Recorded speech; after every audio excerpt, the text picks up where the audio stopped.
What is shaking, everybody? What is shake, man? Today is the room tour. I'm here. Brandon's here. What's up, Brandon? Jason, what's going on, man? Oh man, dude. So this is exciting for like two reasons. One is I like this idea. I think it's going to be cool. It's going to be fun. People are going to have fun with this. But also, it's like I have no idea how we're going to pull this off. Right. So we'll see, man. We'll see. I know, Um, man. I feel the same way. Like I was trying to set up the camera and everything is kind of getting ready, and it's just like, wait a minute, what am I supposed to? How am I gonna do? how are It's we like, going to do this? I know. screw it. We We're the are vinyl totally community. We'll wing Yeah, it. yeah. We're winging it, man. What's up, VC? Lovell in the house, Groovy Lisa in the house, Cesar in the house, AZ shout out. What's up, everyone? Let us know you can see us and hear us first before we even get started. I want to make sure we're coming in clean and before we just start, jumping into this. While we're doing that, I do want to remind everybody, first of all, welcome to Spins Vinyl channel. We really wanted to get this on both of our channels. That's some technology we're going to work out in the future. For tonight, I think we're just going to be on Spins Vinyl. So thanks for being here. Whether you're familiar with me or Brandon and you're here from Brandon's channel, thank you. I think this is going to be super fun. Whether you're new or old to the Spins Vinyl channel, for this week, I'm actually going live daily starting this week. So we went live on Monday with my guy Chris. I do another show called Your Brain on Vinyl. That's Monday nights at 8 p.m. Central. Then Tuesday night, last night, I did an interview with Felipe from the Jazz Bum. So that was really cool. So you can start looking for those on Tuesdays.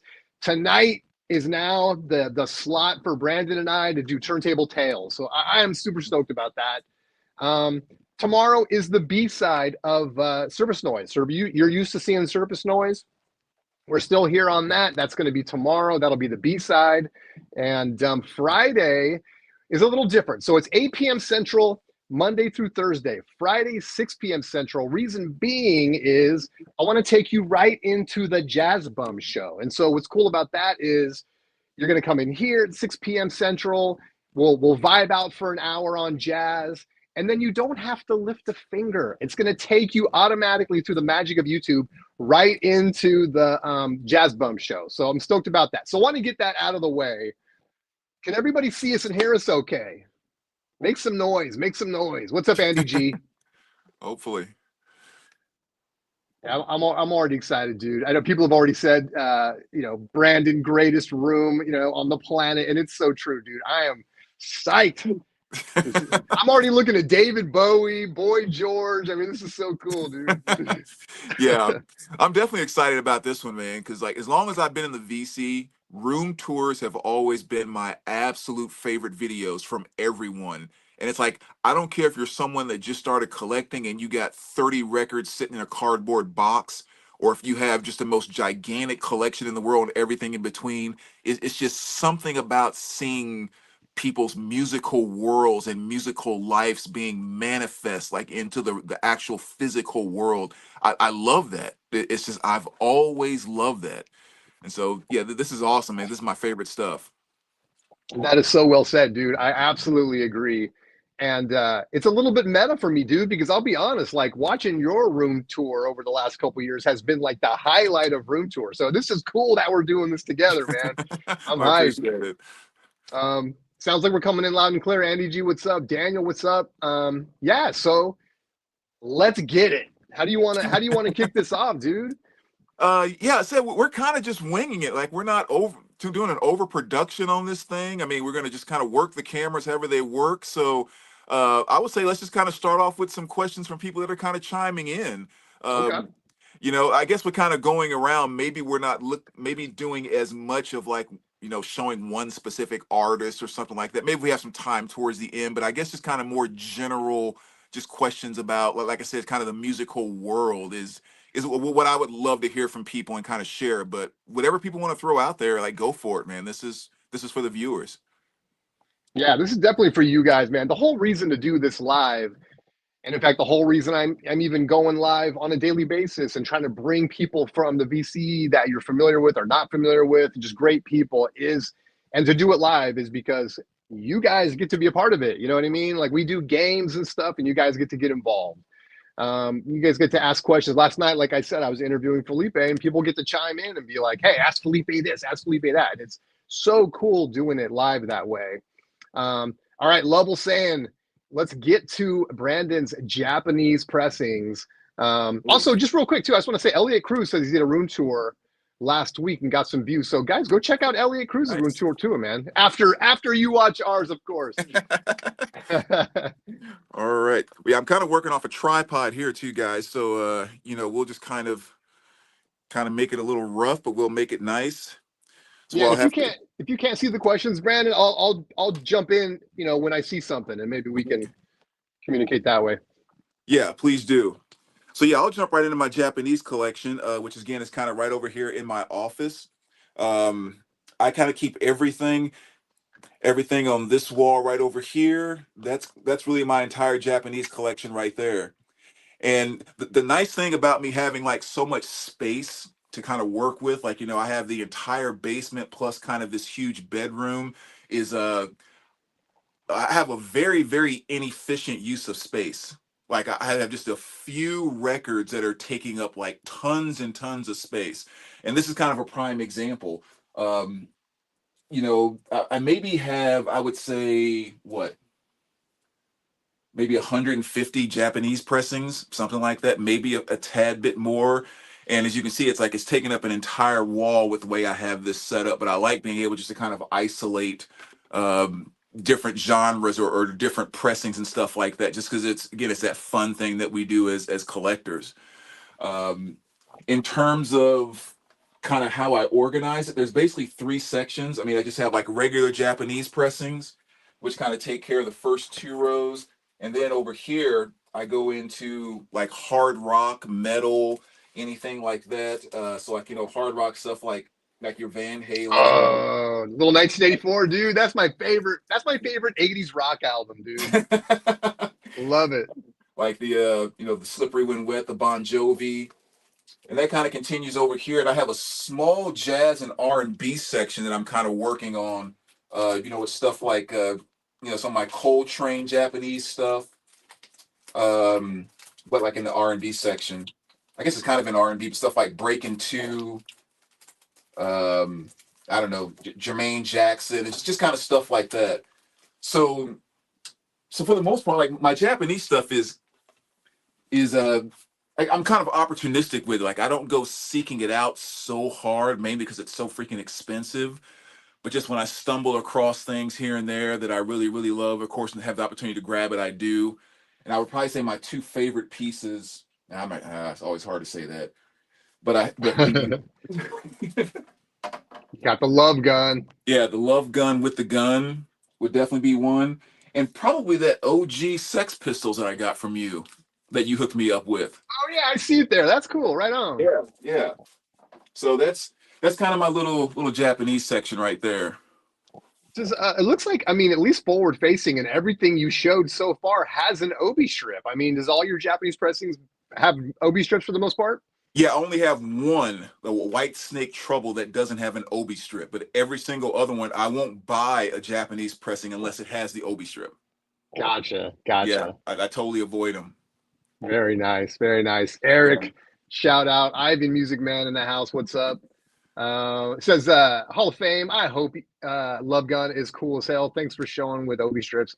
They're so tough to get that way. That is so true. No I kidding. mean, tougher with the actual gun insert. I will say that. It's very tough to get those, man. So it's so cool. Yeah, there's a dude that comes to the local show all the time, and he has a guy over there, and he knew that I wanted one, and he told me that he had one, and he was like, "You want to bring some stuff to trade or whatever? Like, bring some stuff to the next show." And sure as heck, like, just absolute near mint that the gun hasn't been perforated or anything, just a perfect Wow. copy of that. I was mixing up. I'm sorry. As soon as I started reading Ivan's, levels came up. So I mixed up. I want to make sure I get Ivan's. He says, I hope you do not use the bedroom because you are not welcome from the rest of your family. I like the displays you have for the records. Yeah. So that's cool. So how about those displays? What kind of shelves are you using there? Like the ones on the wall up above. Mhm. I see a shelf, but is that just a kind of a something you can get it on Amazon or something? Yeah, well, just like everybody else, a vast majority, all my stuff is IKEA. Yeah, yeah. So you have like the Calyx. I guess it used to be the Expedites. I've learned the lesson of buying all two by twos, just because I've learned that it's easier to rearrange, and I'm flipping my room around all the time and stuff like that. So That's it's a just pro tip. yeah, yeah, definitely. Don't go in and buy the two by fours or the four by four. I mean, I'm saying don't do that, but you do what works for you. Yeah, But yeah. that's kind of my rule. Is like I'll never buy those again. I've done that before. And as many two by twos as you can have, it gives you so much flexibility to change your room around, stack, maneuver, blah blah blah. So anyway, yeah, I just got three of those there. And for a while, let me just do this really quick. IKEA was selling these little holders, little wire racks, and for some reason they just stopped. I don't know why, Oh, but luckily I picked up like 16 of them before they did, and that's all those are. And then up on the wall there, I mean, just like again, a lot of people have, you just have those picture shelves from IKEA. yeah. I probably have something similar. Yeah, those look very familiar. Yeah. Yeah, so that's all that is, and basically what I keep on that wall is just stuff that I want to spin. So I feel like if I put it up here, it stays right in my face when I'm in the office, and I end up playing it, end up spinning it. So that's just stuff waiting to be spun. Very nice, very nice. Yeah, Yeah, Elliot, I'm sure we will get to Brandon's record cleaning station here before the night is through. Absolutely. Um, that's very cool, man. Very cool. yeah. Now, how about you? I know you got a pretty freaking awesome Japanese collection, or you sell a lot of awesome Japanese stuff. I Yeah, don't know how I much you know. keep, but you have a lot of cool stuff that comes through your fingers. I got a lot of Japanese in the collection. So my setup is going to be, the thing. I love how your stuff is so visible. Like I have some stuff, some room on the wall here, and I have a couple things on a shelf right here, which I'll show. But otherwise, I got the typical, safe, space saving, Hmm. shelf with all my records there. But yeah, I guess similar shelves to you here on the wall. Let me try to get that glare gone. But right now, it's covered with all OG Cure stuff. I tried to put a lot of lights on so you could see, but now I'm Nice. recognizing that it's throwing a blood glare on there. But yeah, so here's kind of like, just because this what you see here is basically what everybody sees when they watch my videos, right? I Right. mean, Did you want to make so yours bigger for a second? oh yeah, yeah, yeah. Thank you Yeah, for yeah, saying because that. yeah, I really want to see those Cure that you had up there. Because you said OG Cure, and I started drooling. Well, I had a bunch. I had like, I've been collecting Cure forever. I love the Mhm. Cure. But I had a lot of as I kind of rebuild my collection over the last say 5 or 6 years, I was getting a lot of reissues and stuff like that. And so the goal was to kind of sell those off and go get the OGs and stuff. Yeah, Um, one cool nice. thing about these is these are a lot of different these all come from different regions. So when it comes to the Cure stuff, people may or may not know, like it's getting pricey, especially Yeah, for the trifecta up here of the 17 seconds, faith, and pornography. That's kind of what they call those. Others like the German, whatever it was when Robert Smith, maybe he was in Germany when he wrote those. It considered some of the more like I don't know. I always say the word depressing, whether that's right or wrong, but yeah, those are some of my favorite Cure records. And yeah. so they're getting pricey. They are definitely getting pricey. So, but I was able to pick these up like these two right here. Faith and 17 Seconds are both Greek pressings. And then this pornography right here is a German pressing. And they came from the place of origin. I picked these Nice. up online from those countries, which can be a little, I don't know, daunting, I guess. You don't know what to expect Yeah, making a purchase, overseas like that and stuff. And how is it going to come? And what am I going to, is there any, what if it doesn't arrive the way I want it? How difficult is it going to be to do a return and stuff like that? But I got to say, right. I would do it again many times over. They shipped very quickly. They came as described or better. And so very happy with those. But yeah, so here we Awesome. go. go down. Head on the Door is cool. They're actually going to do a record store day release of that picture disc. But there's the OG, and then one of my favorites right there, Kiss Me, Oh Kiss Me, Kiss yes. Me. Oh yes. And then, yeah, and then I got just one spot here where I kind of highlight. This is where, what I'm listening to and just stuff that can show up on camera when I'm live and stuff. And this, of course, is Bobby Hutcherson. Just a fantastic record. And kind of difficult to get, man. I was fortunate. There's two Hutchersons where he's wearing that orange beanie, and they're tough to get. And I found a guy who had both of them, and so I did a little bundle over on eBay. So that was cool. The Yeah. price was right. And then That's there's cool. the I know shelf. Bobby's your boy. He's my boy. Yeah. Yeah, Bobby Hutcherson. Becky's right over there. Bobby Hutcherson on the other wall, and then we got Eric Dolphy on this side, of course, my other guy. And just real quick, I'm just going to I'll just start out by showing the stuff that's, kind of displayed like Brandon's. And I got a shelf over here. Again, just a spot for a couple, but here's, the Cure Japanese Whispers, which is not considered one of their regular issue records, which is kind of weird to me, but some great singles on there. Let's Go to Bed and The Love Cats. People, Cure fans will know those songs. And then over here is the single Standing on a Beach. So yeah, excited to kind of have all that stuff fleshed, all the OGs of the Cure stuff kind of fleshed out. That's nice. At this point in time, yeah, for sure. So yeah, that's kind of as far as the display stuff goes. And well, you know what? I know you're going to get into a bunch of stuff. Let me kind of just cover the whole wall. Why not? Because I know some people have asked me about some of this stuff. Of course, the poster. This frame came from Michaels. It's a nice frame. If you have posters that you want to frame nice like that, Michaels is a great place to buy this stuff because a lot of times they'll have like 50% off and you can get 2 for 1. Yes. Very often. So if you download the app and set up an account, just about weekly, they're running like 50% off sales. So that's how I grabbed these frames. These are acoustic wall coverings, to kind of dampen the sound, the reflections and stuff like that. These were put out by GIK or GIK. I'm not sure exactly how to pronounce it. And these are probably I forget what I paid for these. They're probably in the $60, $70 range each. But I like them because they're just so aesthetically nice. Yeah, they are. So it's kind of function, but also they look cool. Because before I did have like the the spongy ones that you can buy on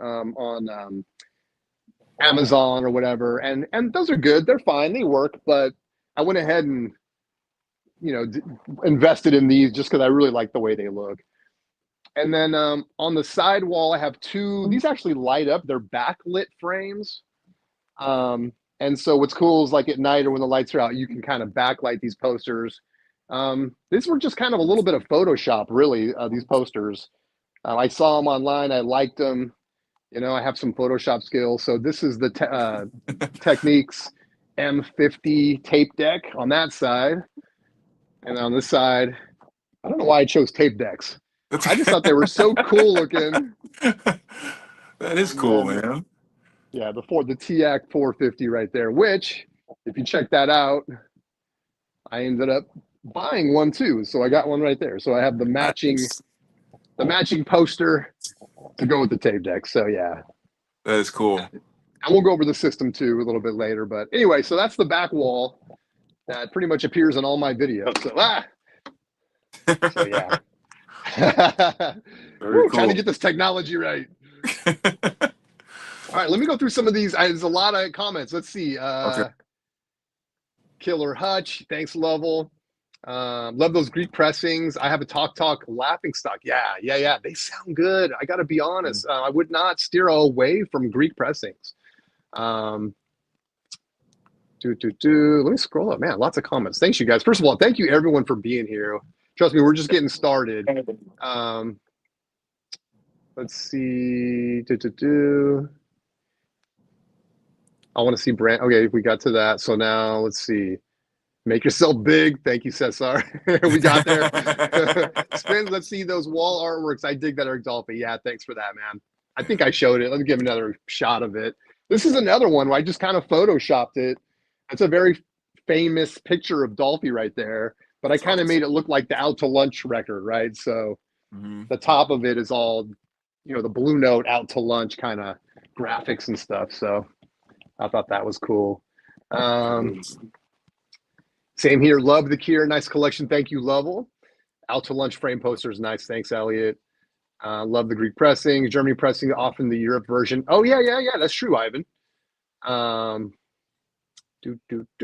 Thank you, Lovell. The Kier collection. I appreciate that. Yeah, it feels good because that's one that I've kind of the most recent. Sometimes we do that, right? Brandon is like, at least I do. It's like I kind of corner.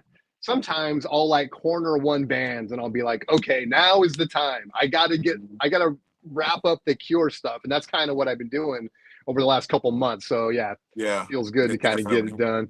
Definitely.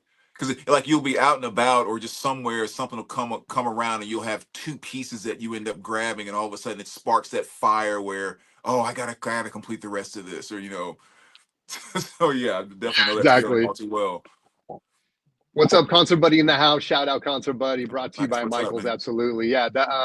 And Andy too. Yeah, the Michaels, man, good stuff. And don't pay full price at Michaels ever. That's all I can tell you. Go get the app, and you can always get great deals. Orange Margin, what's up, baby? Welcome. Don't worry, we're gonna get to it. I had the Maggies and the fact they're in the garage. I'll explain what these are once we get to the systems. Full acoustic treatment. Thank you. Da da da. Now my phone's covering. Lovell is snowed in, Midwest near Chicago. That's kind of in your neck of the woods, right, Brandon? Are you sort of near? Uh, Are you? yeah, Chicago is about 4 hours, just kind of northeast. I mean, we got a lot of snow today, but our roads are basically wet. Looks like it rained on the roads more so maybe they're getting hit a little harder up there in Chicago. Gotcha. All right, cool. We're all caught up. All What do you think, dude? You want to show us something else? right. I know. So you had so much room. You had so many ways you could go here. You could just kind of walk us around if you want, and then maybe we'll stop you, from here from time to time. Okay. Well, one of the things I've done recently, I think is kind of funny, is like what I talked about at the very beginning, how room tours are I like them so much and all of that. Uh-huh. Well, it's like I have that same excitement for my own room, just in terms of wanting to experience it and be in it and that type of thing. So when I'm sitting around here at night, whether I'm listening to music or sitting at my desk or just kind of whatever, it seems like I'm always looking around my room to see if there's something different or new that I can do. Right. Right. So I did a little rearrangement over here that I thought was kind of funny because I have no idea why this idea came to me, but when I thought about it, I started laughing my tail off, and I got on Amazon and spent $20 to do this.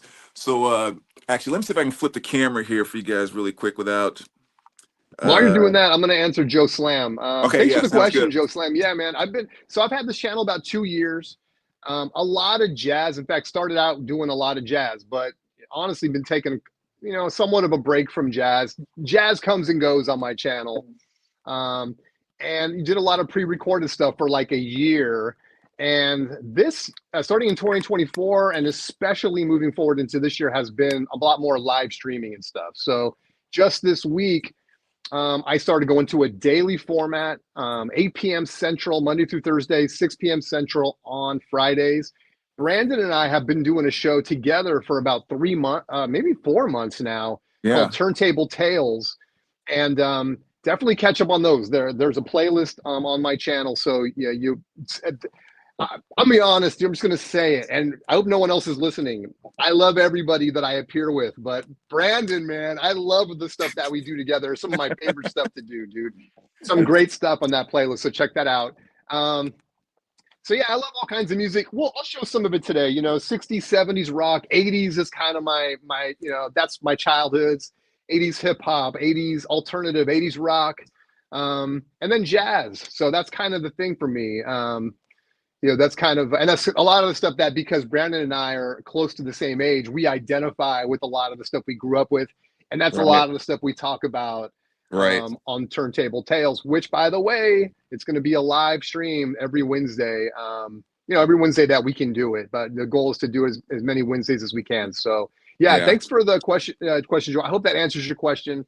Um, so yeah, that's who I am and that's what I'm about. So hope to see you around, man. Appreciate you. Um, all right, let's see what you got, baby. Let me blow Okay. you up here. All right. So yeah, so this is the most recent thing that I did is I decided to isolate all of my box sets into just kind of one area. And so I kind of came up, and I think my camera's on reverse here, so I apologize for things that are backwards. So this right here, kind of in the back of my office, has become kind of the new box set area. Wow. That's Right. all I can say. I know people right now are probably just going, "What the hell, dude?" So, so like the stupid thing I was talking about is I was sitting at my desk one day and I saw the way I kind of made this little walkway through there, and I don't know why the first thing I thought was red carpet, velvet rope. Like it's a special area back here, and it's so I got on Amazon and ordered a freaking velvet rope for $12, and I was like, great, now it's stupid. Now it makes me laugh every time I see it, and for whatever reason, but yes. So basically, what I did was I took all of the now everything in front, of course, as you can see, that's my like kind of like my MoFi, my small MoFi collection there, kind of Very nice. grails in these two cubbies, and then RSD stuff right there on top.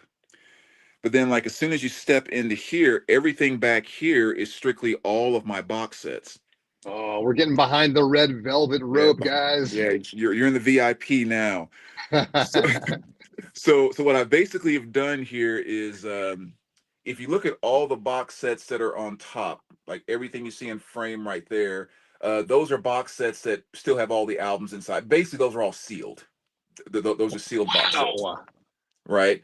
Now, all of these sets you see down here, I've taken all of the records out and put them in sleeves, just like my regular collection.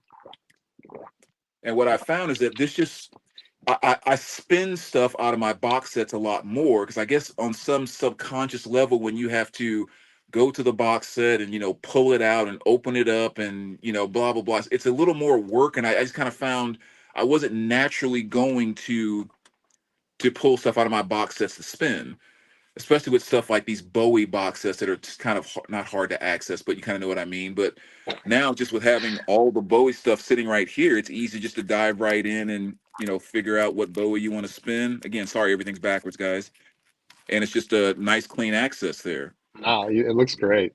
Yeah. If you guys see this, I'm sure everyone is making the same face I'm making right now. All I can do is shake my head, dude. Um, those Yeah. So Bowies, man, that's yeah, crazy. love those, man. Those are just fantastic sets. I And just got to know, man. Do you got any Prince box sets over there? I do not have any Prince box sets. I have a nice little Prince section out there, but I don't have any Prince box sets. Gotcha. Got the Stones and the Who, stuff like that up there, and of course the Ozzy right over here.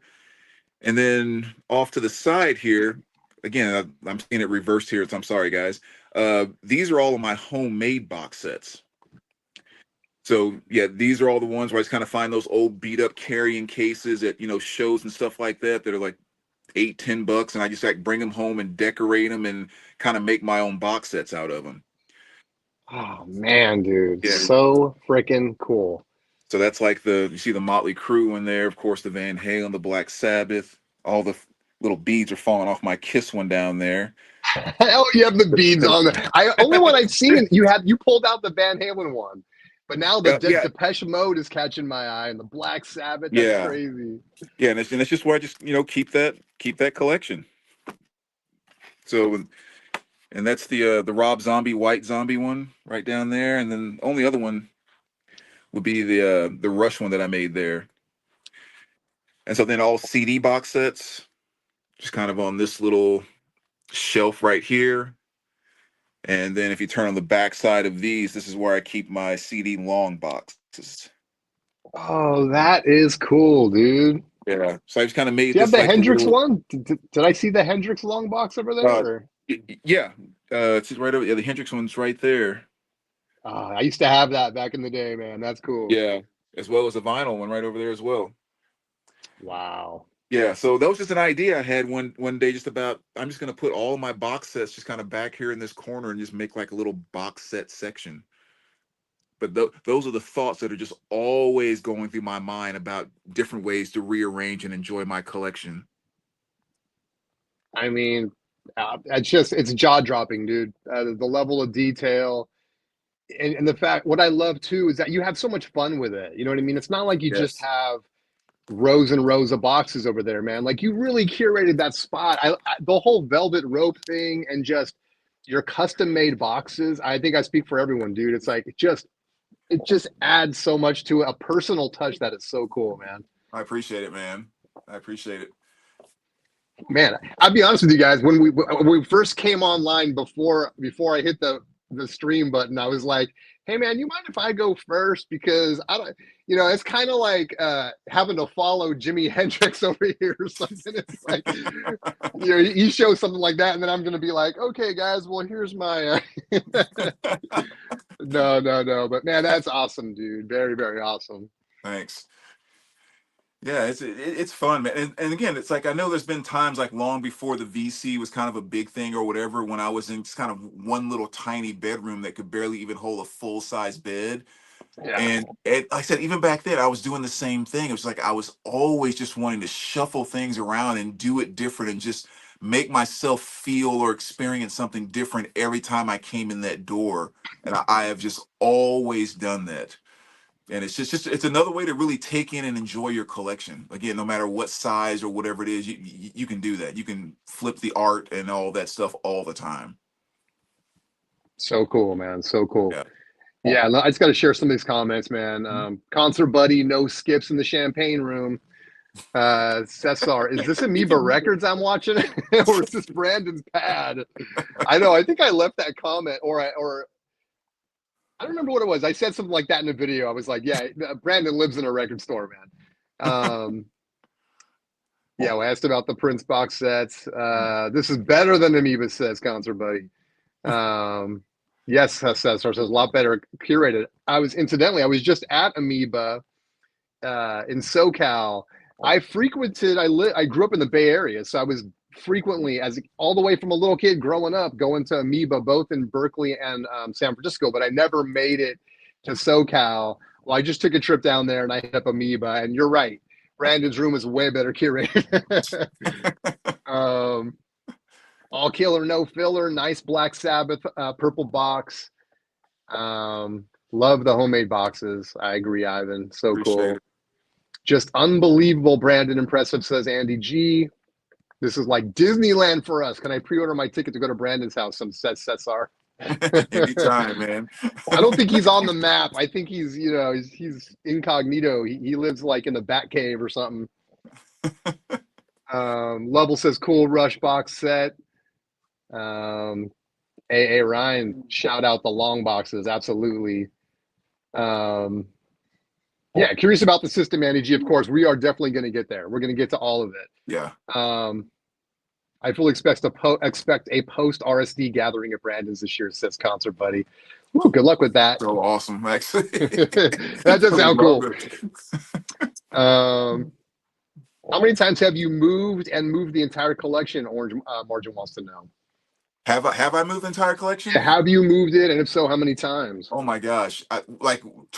Around this size, I have moved it one, two, three, four, five times.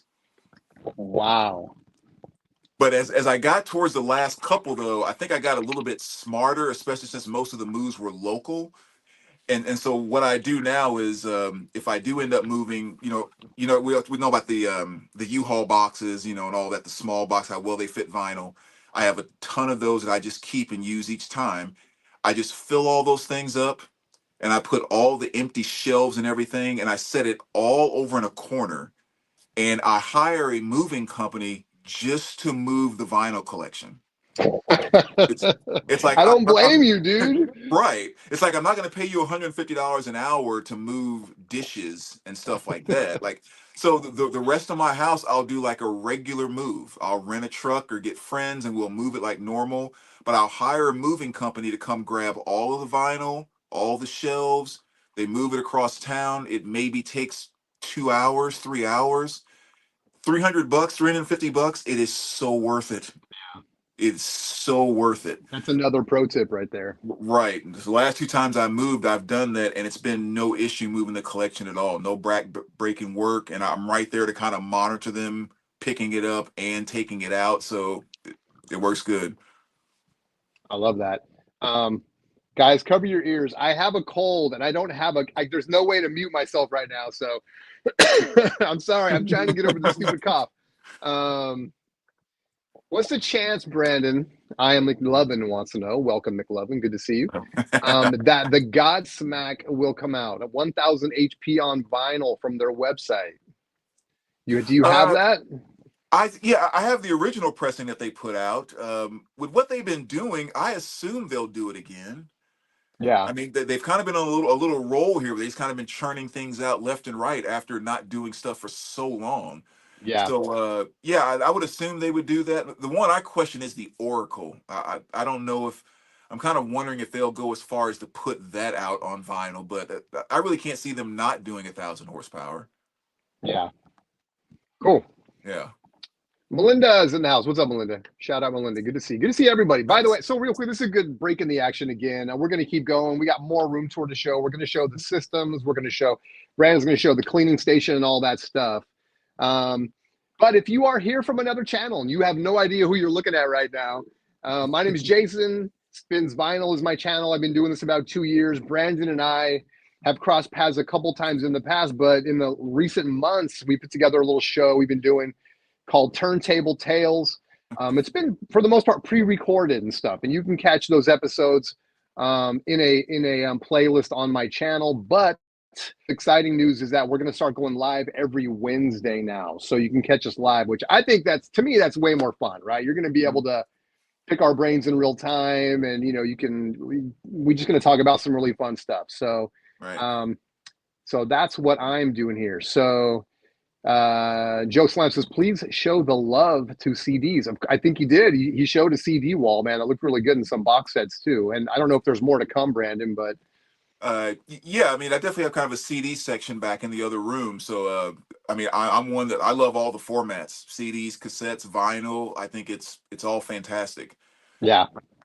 Awesome. Matter of fact, if I had my ultimate wish, and if they wanted me to, they being the powers that be in the music world, wanted me to get back into CDs the same way I'm into vinyl, if they would start putting CDs in long boxes again, like I would be going back out and buying and rebuying so many things that I already have, it wouldn't even be funny. I'm telling you. If all of a sudden awesome. all the Maiden albums were in long boxes again, and all the Metallica albums and the Motorhead and like the Dio, I mean, oh, that would just be amazing. That's cool. Those long boxes, man. Yeah, those are so fun. Like I said, you got the Hendrix one. That's the one I remember most, having that and just loving that.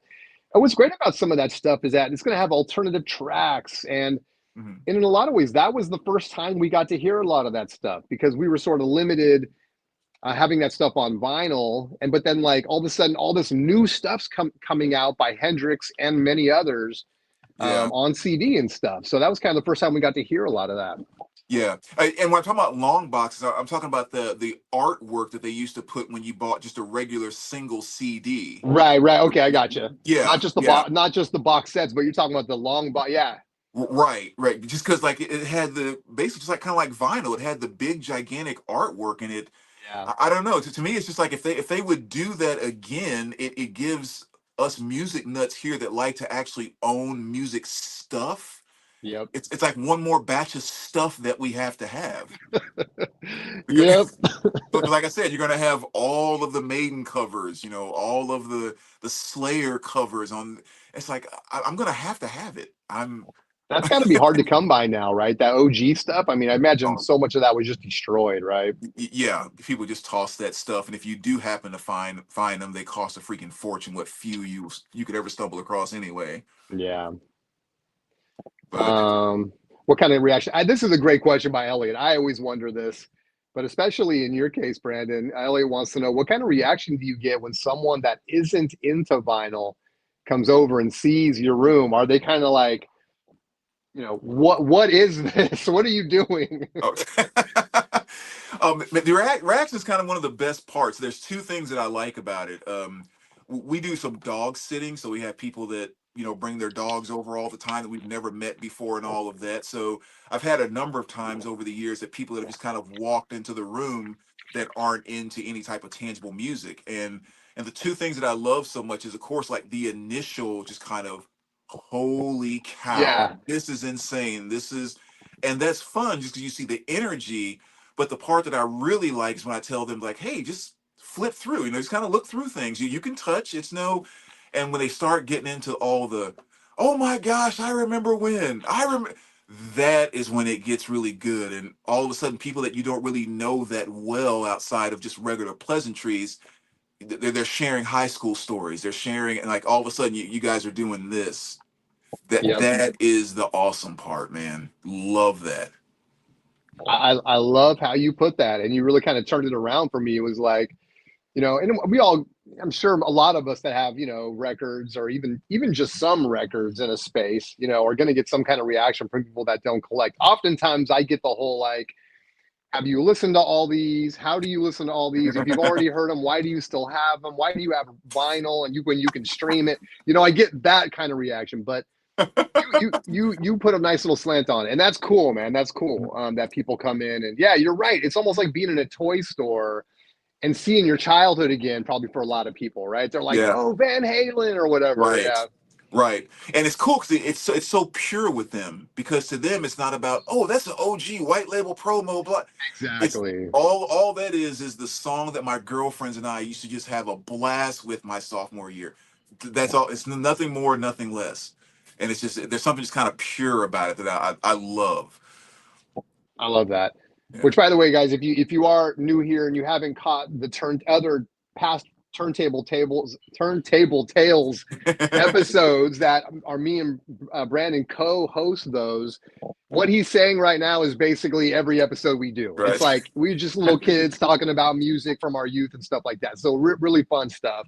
And you can find those all on the Spins Vinyl channel. There's a playlist, and there's more to come every Wednesday. So, Nice. Yep. um, Chance wants to know: is any guest mishandled a record, box, etc., and how soon were they escorted out? Did you ever any cringe-worthy moments with people handling the records, Brandon?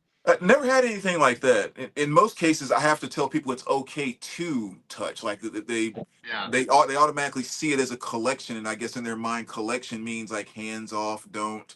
So yeah, I've never had anything where I've had to tell someone, hey, kind of lay your paws off or anything like that. gotcha. Wyoming Dave says he came in late. Don't worry, dude. We are, I don't want to say we're just getting started, but there's a long way to go. So get comfy, grab a beverage, and we're gonna get back going again. Well, okay. What do you think? I mean, I kind of need your direction, dude. What do you think? I mean, I want to show some. I just kind of go through my records and stuff. How do you want to do this? Again, Uh, mine are going to be all on edge, so I'll yeah, pull some out and stuff.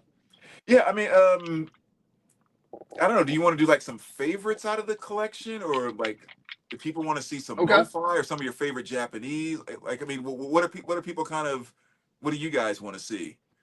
Yeah, let me know what you guys want to see. I guess I'll start. I'll kind of show you guys the way we'll stop it. I'll show you guys kind of the way I have all my stuff sorted, and then I'll pull some stuff Okay, out. that's a good place to start.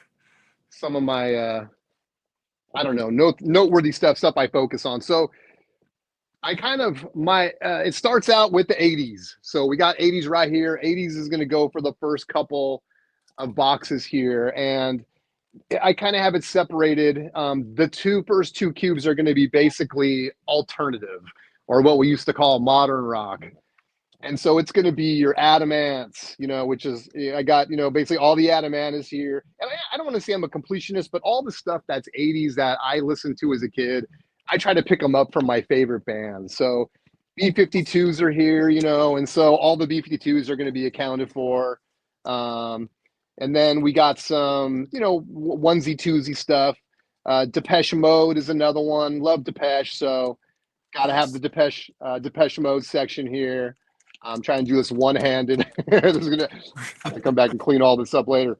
Devo is another one that I love, man. So we got all the Devo is accounted for here, um, including the one that everybody loves to hate, which is Total Devo. Which I always say I love Total Devo, man. I think this is kind of a more mature record. Yeah, it's different than their other stuff, but I love it. I think it's a great record. Um, okay, it's going to be tough doing it this way with one hand. We got some Duran Duran in the house. We got some Peter Gabriel. Human League is here.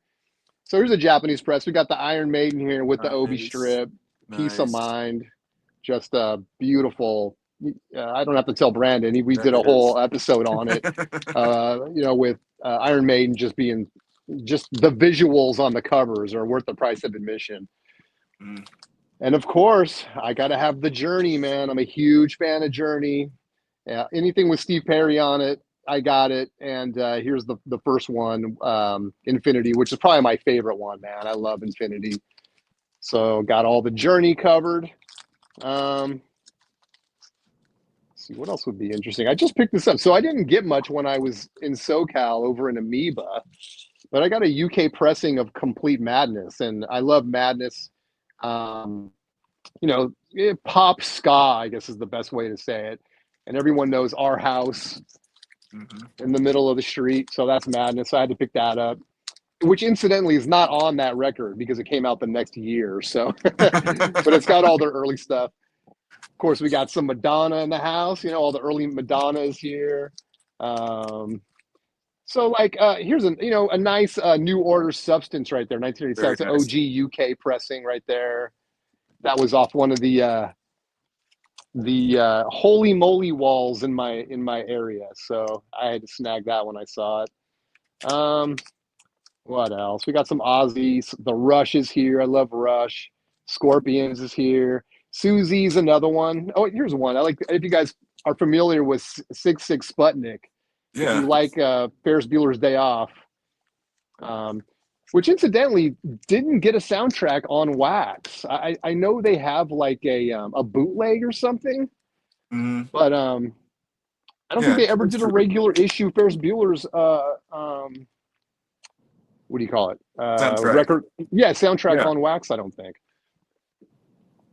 I said Susie, so yeah, all the Susie. Again, this is another one like The Cure, where I kind of selling off the reissues and trying to when I see them grab the OGs and stuff. Um, the one Smiths record I have is the one I had the cassette for back in the day, which I wore this thing out, man, louder than bombs. That's a great one. Double LP, basically a greatest hits, just fantastic. Um, Talking Heads, all the Van Halen, up to my Van Halen collection stops at 5150. So I know a lot of Van Hagar people are going to be like, what? But yeah, I'm a David Lee Roth guy, so those are covered. And then I kind of separate out the this is going to be like R&B, soul, electro, funk, and all that stuff. So this is where my MJ is going to be. This is where my Prince is going to be. We got all the 80s Princes, 70s and 80s Princes here. Sign of the Times, and so all the Princes here. Nice. Um, this one that kind of snuck out. One I picked up recently. This is Ramp, which is Oh yeah. Roy Ayers Music Productions, which is a tough one to get, man. Even the reissue, which this is, but that's fun. And they used a Tribe Called Quest sampled that record, so that's kind of why that record's been getting some love. But it's really fun. I love that record. Um, SOS Band. I love some SOS. Oh yes. The Time is here. A lot of not only Prince stuff. I really love all the Prince stuff, but also any of the Prince side projects. So like, we got The Time is here. The Family is here. Um, Vanity is here. So like all that stuff. And then I go into my hip hop, my very modest hip hop collection, which I've really only started working on Wax and trying to put together my Beastie Boys collection. I'm a huge Beastie Boys guy, so. And this would be all stuff that I grew up with on CD, so Dog wants to make an appearance. But yeah, I love the Beastie Boys, so trying to get that wrapped up. And yeah, so it's stuff like Digital Underground, Dougie Fresh. This is one of my pride and joys right here. I'll show this. So here's The Egyptian Lover on the Nile with Egypt, Egypt. I guess I should have made. I didn't realize that wasn't. Let me fix the screen, guys. Uh,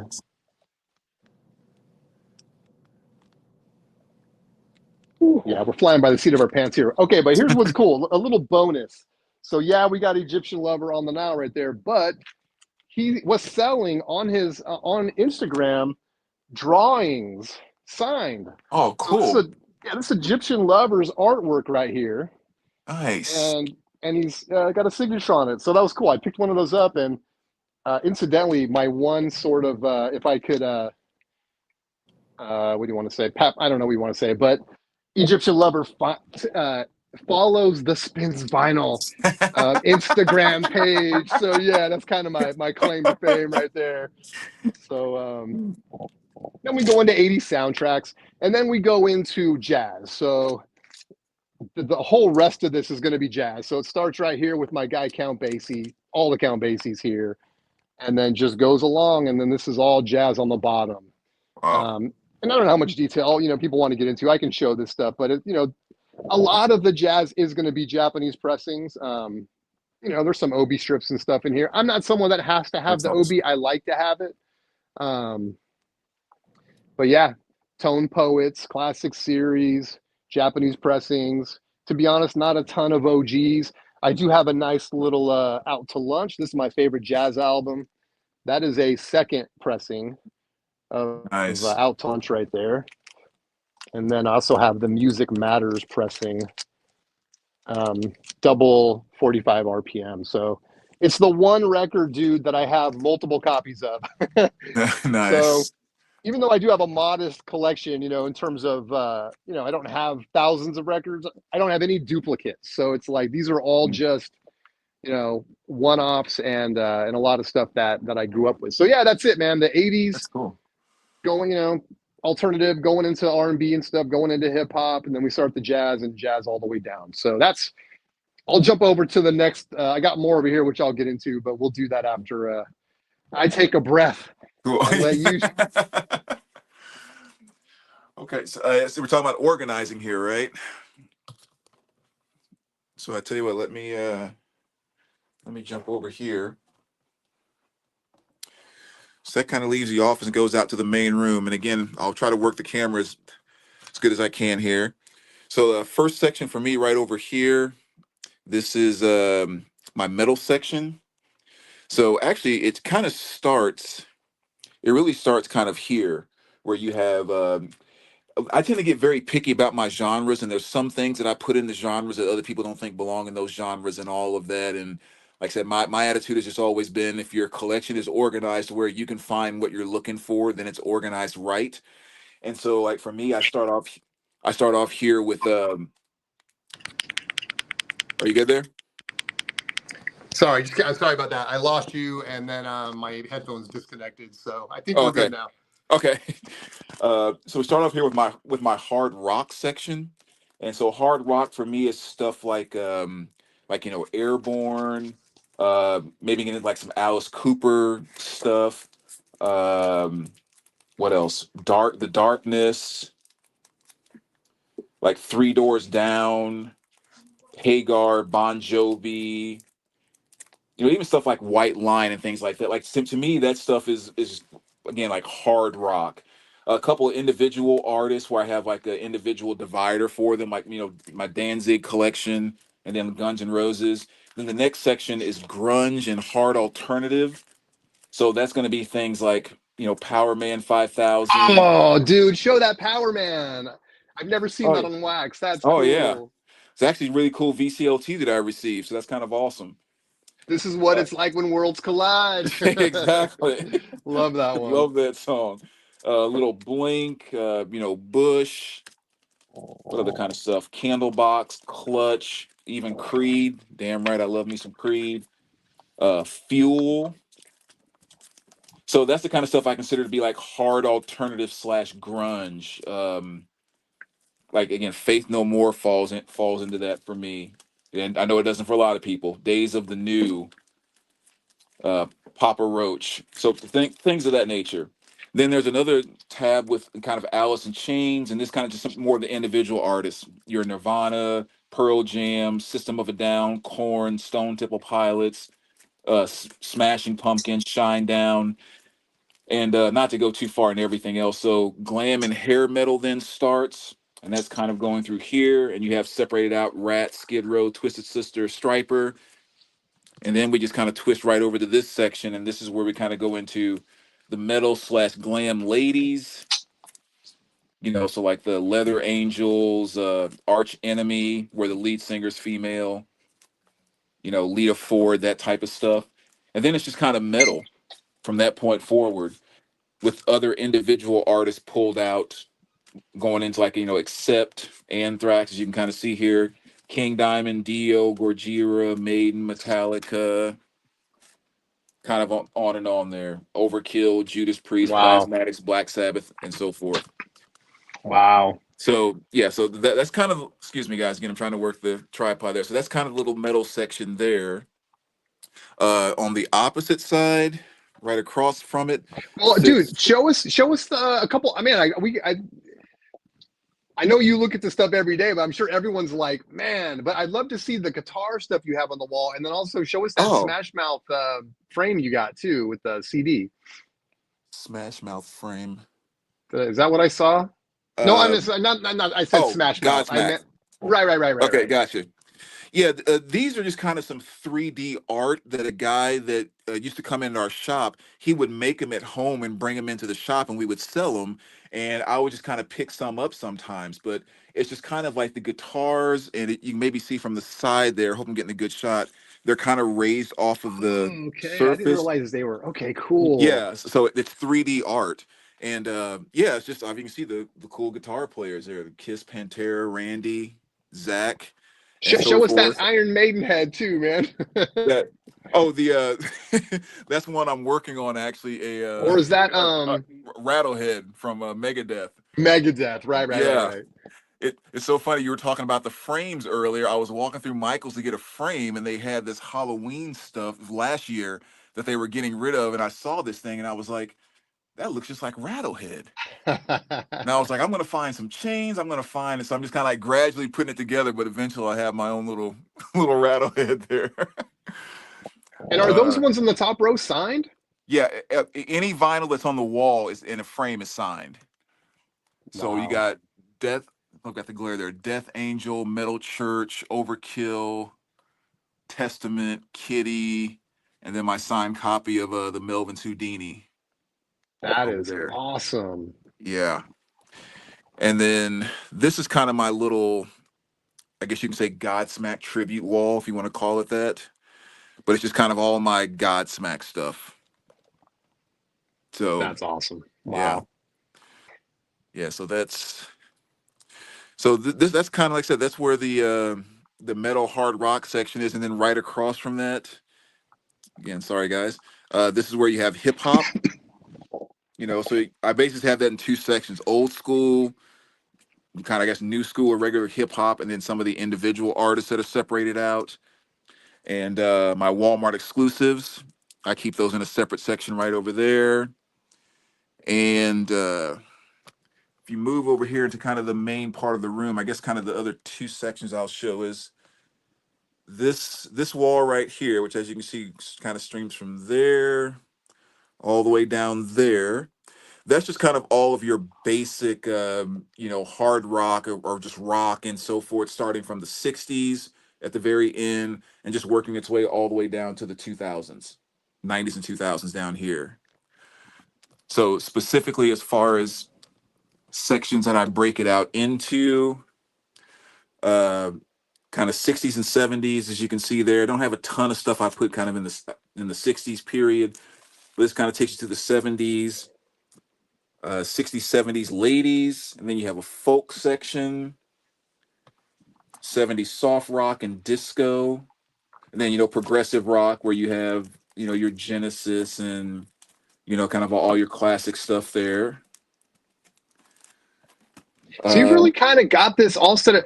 Was this inspired? And I think this might sound like a silly question, but it's very much like a record store. Is that kind of the big inspiration? And I know you work at a record store, right? So Yeah, I think it's a combination between, yeah, going to record stores are kind of some of the most fun places you can go. So if you can go to a record store in your basement every day, that's kind of fun.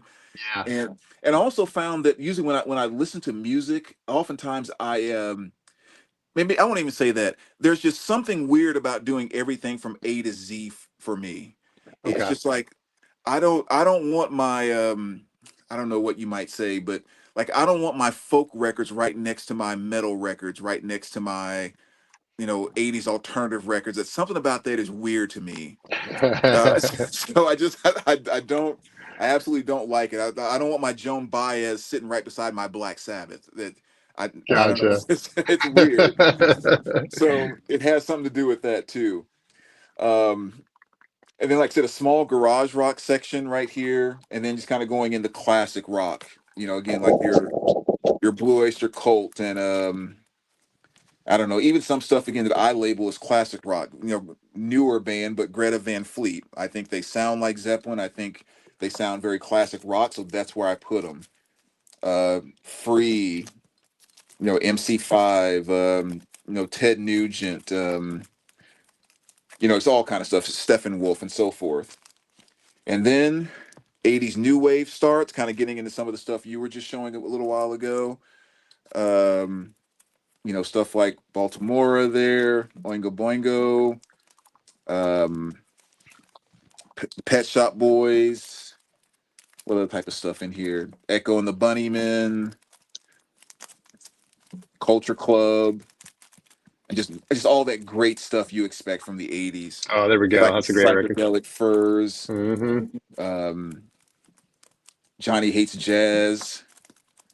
I actually have so much fun looking through the 80s. It just puts a smile on my face every time I do it.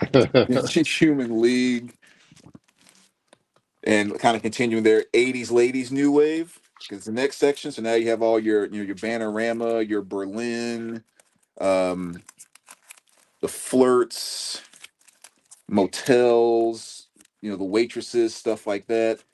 And then your basic 80s pop rock. So now we're getting into just a lot of just your popular music back then, your Don Henleys, like Chris Isaac. What else? Madness, you mentioned that a There we minute go. ago. Richard Marx, Hall and Oates, The Outfield, Michael Penn. So yeah, so again, it's just all that kind of stuff that was just big radio hit stuff. 80s ladies pop rock, exact same thing. All your Pat Benetars, um, Tracy Chapman, Samantha Fox, and then moving into your 80s guitar rock, have that separated out too. So 80s Oh my guitar rock, gosh. that's that to me is like your Foreigner and Journey, like you were just talking about. Uh, Loverboy, that's 80s guitar rock. Night Ranger, 38 Special, awesome freaking bands, man. Y&T, Oh, that's that 80s guitar rock. Then you go in the 90s. So I like again, that Third Eye Blind, man. yeah, awesome album, man. Um, what else here? Your Blur, uh, Oh, I Tom like that. You Cotton. got the Clapton there right before that one. Oh, the Pilgrim. Yeah, yeah. I went to that tour. That's his first, Really? only time I've seen Eric Clapton was during that, and it was unbelievable. Like Clapton was as great live as everyone says he is. It was so good. Yeah, this is such an overlooked album. That is a Yeah. fantastic album. You got Counting Crows.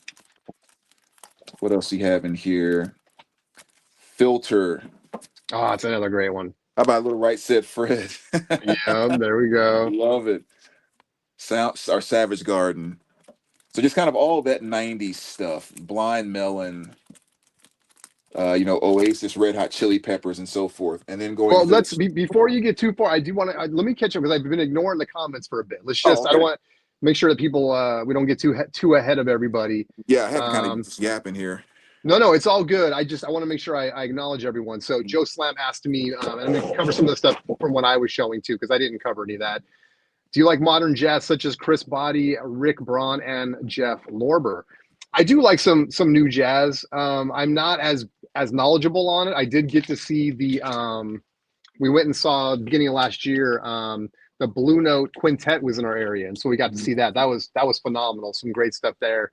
Yeah. The guy that knows everything about. Go ahead. Well, I just want to say before you leave that question there, I would do anything to have Rick Braun's stuff pressed on vinyl. Mm, That is a bad boy, man. That that dude can blow. I know a lot of people may not like it because it's kind of in that soft, that soft jazz, or yeah, kind of that type of thing, that smooth jazz, I guess you would say. But Braun is a bad boy. Man, that dude can blow. that's good to know.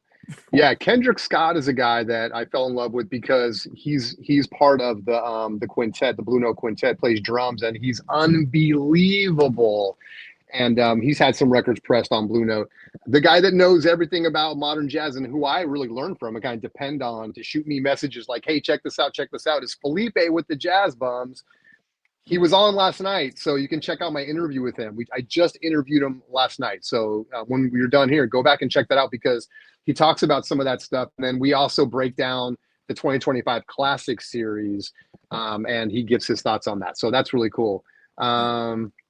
Show your most valuable records. Okay, maybe I'll show some of the. I'll pull out some that are going to be the more valuable ones. Brandon, I like your storage record store flip method is where I want to get to as well. Yeah, it is cool, dude. When I see how you have that, it's kind of like, I would love to get shelves like that. Um, Yeah, let's see your R&B section. Definitely like the 80s stuff. Um, Lovell, thank you so much. Um, yeah, 80s right down in Lovell's alley. Thank you, man. Me too. And I know the three of us are in lockstep right there. right. Um, let's see. Yeah, maybe I'll break out some, I'll go through. The thing is about the jazz, I've shown so much of it on my channel, but maybe I'll show some that are kind of special as we go along here. If you're going to a record show, what's the one grail that you're hunting for? That's a good question. I am McLevin wants to know, do you have a grail, Brandon, that's kind of, if you could snag one? I don't have that hard list like most people do. I think really I have become the ultimate opportunistic, vinyl hunter. It's just I really just kind of walk around waiting for something to catch my eye. But yeah, I don't have like a really hard list where there's just one absolute thing that I have to have. And I mean, if I had to put something on the list, it would be a Maggot Brain OG in really, really great, like VG plus plus to excellent condition. Like, Yeah, if I had to stumble across something tomorrow, that's what I would want to come into my hands. that's a good But one. yeah, but even then, I'm not fanatically searching for it. It's just if one day things line up, then boom. But yeah, I would definitely mind having that. Yeah, I'm fairly content. I don't have kind of luxurious kind of wish list or things like that. One thing that would be nice to have eventually, I would like to get an OG out to lunch, Eric Dolphy out to lunch. Mm. It's gonna be $400 a minimum to get one that you can actually listen to. I have a second press, but the Plastilite, when he came out with that was kind of the last couple of years they were doing Plastilite, and then by the time the second version came out, which is what I have, they sold everything and they moved it to the West Coast, and so technically, it's not a Rudy Van Gelder Plastilite pressing and everything, even though it sounds great. It would be cool to have a first pressing of that. That's kind of what I'm always. I don't expect to get one anytime soon, but who knows? Um, Let's see. Yeah, Rob Zombie's brother talking about Power Man 5000. Absolutely, Wyoming Yeah. Dave. He knows his stuff. Mr. Hall of Fame from St. Louis, right? He has the collection of a KSHE listener. Enrique, does that sound like anything to you? Yeah, like Keishi is just like the quintessential ultimate classic rock station here. It's like every time you turn it on, you're gonna get the Who, you're gonna get Aerosmith. Like, it's just like you're gonna get AC/DC. You shook me all night long. It's just like straight up classic rock. But they made a name for themselves, though, man. There's almost a thing at some of the record stores they refer to as the Keishi tax. Oh, really? Because yeah, because stuff that's played on KC, those records oftentimes are just a little bit more expensive than they should be because everyone eats them up because it's KC. Oh, gotcha. So yeah. Gotcha. Cesar's Inner Teenhood is coming out. Yeah, but I feel you, man. And that's my whole. Most of my collection is gonna be stuff that I grew up with, and I'm trying to kind of recapture that, and a lot of it's gonna be stuff I had growing up, but then a lot of it's gonna be maybe stuff I had on cassette or I had on CD, or maybe I just had it on, listened to it on the radio and never had it or whatever. So I'm not saying that I haven't, discovered new things since then, but that's the foundation that kind of holds everything up. It's going to Right. be all that stuff. Right. um Matter of fact, now you're saying that, let me show something really quick just because I'm sitting right here. Because it's okay. based off of what you just said. Like, I like a ton of different movies. I mean, I'm a huge movie buff. I like action, horror, comedy, old, new, blah, blah, blah. But the only movies that I collect are all that stuff from my childhood. So, like, this right over here is Cool. is my 80s movie collection. Nice. And the only thing that goes in there are all of the fantastic things from my childhood from back in the 80s. And again, this is a place where I'll come and I can just flip through for a few minutes and I get so damn happy. It's like it's not even funny. And kind of, try to 80 it up a little bit. Have stuff like the over the top displayed right there. Over the Yeah. top. Yeah. And then a really cool gift that Miss 80s Music and Movies sent over to me, Beth sent Whoa, me a while ago, is the freaking hat. that's It's awesome, the dude. absolute, I mean, how cool is that? Every once in a while you just got to flip it backwards, baby, and then it's game Exactly. on. It's so freaking awesome. And my brother was an actor out in Hollywood, and he did some work and became really good friends with Kate Vernon, that was in Pretty in Pink. She was the mean girl in Pretty in Pink, and got her to Very sign cool. this for me. And but yeah, it's just all that stuff, man. It's Porky's, Bustin' Loose, The Breakfast Club, Better Off Dead, Airplane, Crush Groove, Teen Wolf, Grease 2, Losing It, The Money Pit, Overboard, The Outsiders, just all of that stuff that made the 80s just fantastic. Wow. And of course, you got to like decorate it up with the Rubik's Cube. And if you come down here behind the Karate Kid, a couple of Atari games there for decoration. It's just Very like cool. all things that made the 80s fantastic. Like that represents my childhood just as much as my 80s music does right there. I love that. Yeah, for kids So like much us, fun. man, that's I'm sure. Yeah, that's I'm getting giddy. I'm sure other people are too. Cesar's got to be just like in his youth. Yeah, man, Love that's it. great stuff, dude. Very cool. Love it. Um, A. Ryan loves the Godsmack wall. Um, so I just wanted to finish getting to your guys' comments, and then we'll continue on here. Um, that, I know it's boring for people watching this back. They're going to be like, "This is boring," but I want to get to these comments though, because Yeah. that's why we do this live. So, Music Library has an amazing variety brand, and I dig it. Says Level. Um, Crank says no 90s industrial or goth. Do you have an industrial goth section, or is it mixed in somewhere else? I think it's kind of mixed in with a lot of the like a lot of the golf stuff will be mixed in with just kind of the 80s or the 80s alternative, and same thing over there kind of with the hard alternative. I don't have a separate section for those. Gotcha. Yeah. Andy says I wouldn't know what to play first in that collection. Yeah, I know, right? Crank's got Maggot Brain sealed at a record store in San Diego a year ago. Wow, Crank. Sealed OG. That's crazy. Yeah, is it an OG? That's crazy. Jeez. Well, if you ever want to work out a Um, trade, man, let me know. yeah, we can broker a trade right I here on would the love Spins to. Vinyl channel. I only take 20%. So, oh, Craig says he's pretty sure it's a reissue. Okay. Oh, Um, I was gonna say, holy cow, that's a grail and a half. Lovell bringing back those 80s memories. Breakfast King. Shout out Breakfast King. There's a store in Detroit that regularly has sealed Funkadelics. Wow. 1975 reissues, which are still pretty great. That's Wow, that's cool. Those early reissues. Hell yeah. Yeah. All right. So sorry to interrupt you, but now we're caught up. So yeah, if you want to keep going. Um, yeah. I mean, I'll show like the other two sections I haven't shown yet. Maybe I won't go into the detail like I was doing with those. If Okay. take up too much time here. The other thing that I do here is if you look at this wall right here, as well as those two crates over there, this is the one section where I just have stuff separated out into individual artists. So it doesn't matter as much about genre or anything like that. It's actually just kind of a way to separate some of the artists I have a lot of stuff by. So, you have stuff like, Chicago over here, the church, obviously. I'm sure you could probably see the dividers there. Bad Yep. Company, stuff like that. The Cranberries. You got the Cure right back here. So Oh, look at that. yeah, 12-inch. Yeah, baby. yeah. So I guess that's in the other room.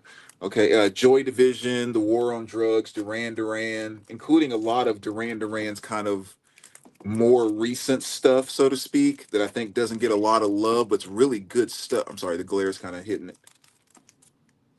So a lot of Duran Duran stuff there. Eurythmics, Pink Floyd, of course, Peter Gabriel, a lot of things there. Everything But the Girl, Ben Harper, Talking Heads. So almost all the Talking Head stuff I have just kind of really nice OG copies of, which is kind of cool. Luckily that was all stuff that I picked up long before collecting got ridiculous when these used to be $5 albums all day long. That's a good point. I'm glad you brought that up. How much of this stuff did you pick up when prices were, reasonable? I guess before the big, I don't know, the big Uh, things kind of started to skyrocket in the last 5 years, right? yeah. I mean, I would say a good majority of it. I mean, I was lucky that my fanatical collecting, where all I thought about was collecting, and I was driving to a different city every weekend to go hit record stores, and I couldn't travel without hitting a record store. I was in that mode about 16, 17 years ago when I just really, really got obsessed with it. And I always tell that story where I was in a store in Milwaukee and I went inside and I, found a few records and I found a Stone Temple Pilots purple record that I wanted. And I was looking at it and saw the price on the back and I'm like, dude, this is just too expensive. I don't know. And so I set it to the side, went and did some more shopping, and I was getting ready to leave. And my girlfriend at the time was like, aren't you going to get that Stone Temple Pilot? I know you really want that. And I'm like, I don't know, man. That thing's kind of expensive. And she's like, but you really want it. Absolute near mint. I still have it now. It was $10. And I was just like, it is insane to pay $10 for a used record. Like that just did not make sense to me. Wow. So I was very fortunate to dive in back in those days because the vast majority of the grails and vast majority of my collection, I paid $1.99 for, which is Wow. which is great. I kind of lucked out in that regard. Yeah. I'm so sorry, guys. I'm Uh, still getting over this cough, so I apologize. Yeah, that's awesome. That's yeah. that's the that's the dream right there. Yeah. Now, I wish I would have been more knowledgeable back then, about what was rare and what was, 'cause I was just buying what I liked, period. Right. So but I know I passed up on a bunch of stuff, but still. Um so again, kind of still moving along. Same thing, just a bunch of individual artists, Grace Jones, this is where I have my Kiss OG stuff. All those 2014 reissues are in the other room, but this is just all any OG Kiss that I have, including sealed copy of Smashes, and then Wow. also a sealed copy of Made in the Shade, sealed OG copy, which is kind of cool. Lenny Kravitz, Fleetwood Mac, Thin Lizzy, 10,000 Maniacs, Eddie Money, Roxy Music. A lot of good OGs of that in here. Placebo. Here's my little Prince section. Oh, there he is. So yeah, so of course all the classic stuff that you want to have by him. A little Purple Rain with a poster, a sealed Purple Rain, which JC Ooh. gave me his VCLT one time, which was awesome. Um, yeah, Queen, REM, The Smiths, blah blah blah. And so then that just kind of continues right over here. Same thing with just more individual artists. So U2, Stereo Lab, Neil Young, Zeppelin, Lucinda Williams, stuff like that. So the last two that I'll show really quick, I guess I don't take up too much time. Jazz is over here now. So that is the jazz section. First two cubes are just tone poets. So that's what those first two are. And then after that, you just have kind of blue notes separated out. And then it's just individual artists: Coltrane, Ornette Coleman, Miles Davis, Diana Krall, and then kind of smooth jazz towards the end there. So jazz section is Awesome. pretty straightforward there. And Check out all last, those pillows. Show us those pillows real oh quick, man. yeah, yeah. So pillows are just like my musical taste across the board. You start out over there in the corner with Kenny G. You go to EPMD, Motorhead, Grace Jones, Uriah Heep, Godsmack, Jethro Tull, Cyndi Lauper, Zeppelin, Black Sabbath, and Whitesnake Love Hunter. Oh, that is hella cool, dude. Yeah. And then my old glass coffee table as well, where I just kind of put some pictures I cut out of magazines underneath the glass, just to kind of make that a little more neat, if you will. And the very last section, as far as If you're records just go. tuning in, guys, this is not Amoeba Records. This is Brandon's house. And then this little section back here, this is all the R&B and country and world is what you have back here. So kind of starting in this section up here, I know somebody asked about R&B. This is your 60s, 70s R&B. So, here you have stuff like and again, this is one of those things where I make my own call with genres, because obviously Leon Bridges is not an old school R&B artist, but the feel that I get off of this album, to me, it fits into 60s, 70s R&B, even though he's a current artist.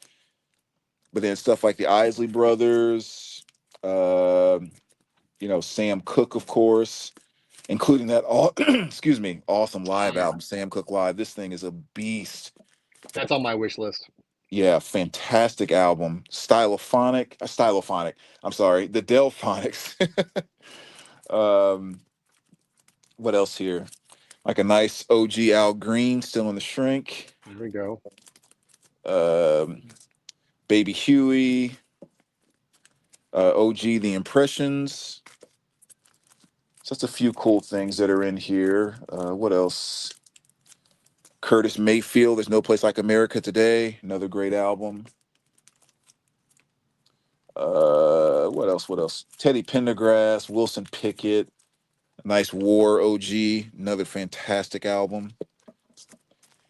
And then the next section, you move over into kind of the ladies, 60, 70 ladies. So here you have stuff like The Emotions, some Roberta Flack, and OG Aretha. Ooh, that's a nice one. Yeah, found that at a half price bookstore. I think it was $9. I Wow. don't know what they were thinking on that one, but Gladys Knight, and then Ann Peoples and some more stuff like that. So then you have Earth, Wind, and Fire, little Bill Withers, a lot of different stuff, some different OGs too here. Bill, sorry, get a little closer maybe. Bobby Womack, another artist I'm kind of working on. I'm not gonna say trying to be a completionist, but I'm definitely enjoying getting more and more of his stuff. And then I have a small stack section, you know, OG Sam and Dave and the Shrink. Sam and Dave. Those are Yeah. my kids' names. Samantha and David. What's funny, I didn't know who Sam and Dave was, and then one day my dad's like, I don't know, it just occurred to him. He's like, wait a minute, Sam and Dave, just like the band. I was like, what? Yeah, so an OG Sam and Dave, and also an OG Hot Butter Soul, which is kind of nice. Oh yeah, I love that. That was one I'd wanted for a while. Um, Barkays, yeah, and again, just kind of stack stuff there. Then Motown stuff. Again, I won't go through pull out all that. Small gospel section, including one of my favorite gospel albums of all time, which is "Rise Again" by the Gospel Keynotes. I love that album. So freaking good. Small funk section with stuff like Cain and Abel, Gap Band, Brick, uh, the Jimmy Castro Bunch, E Man Groovin'.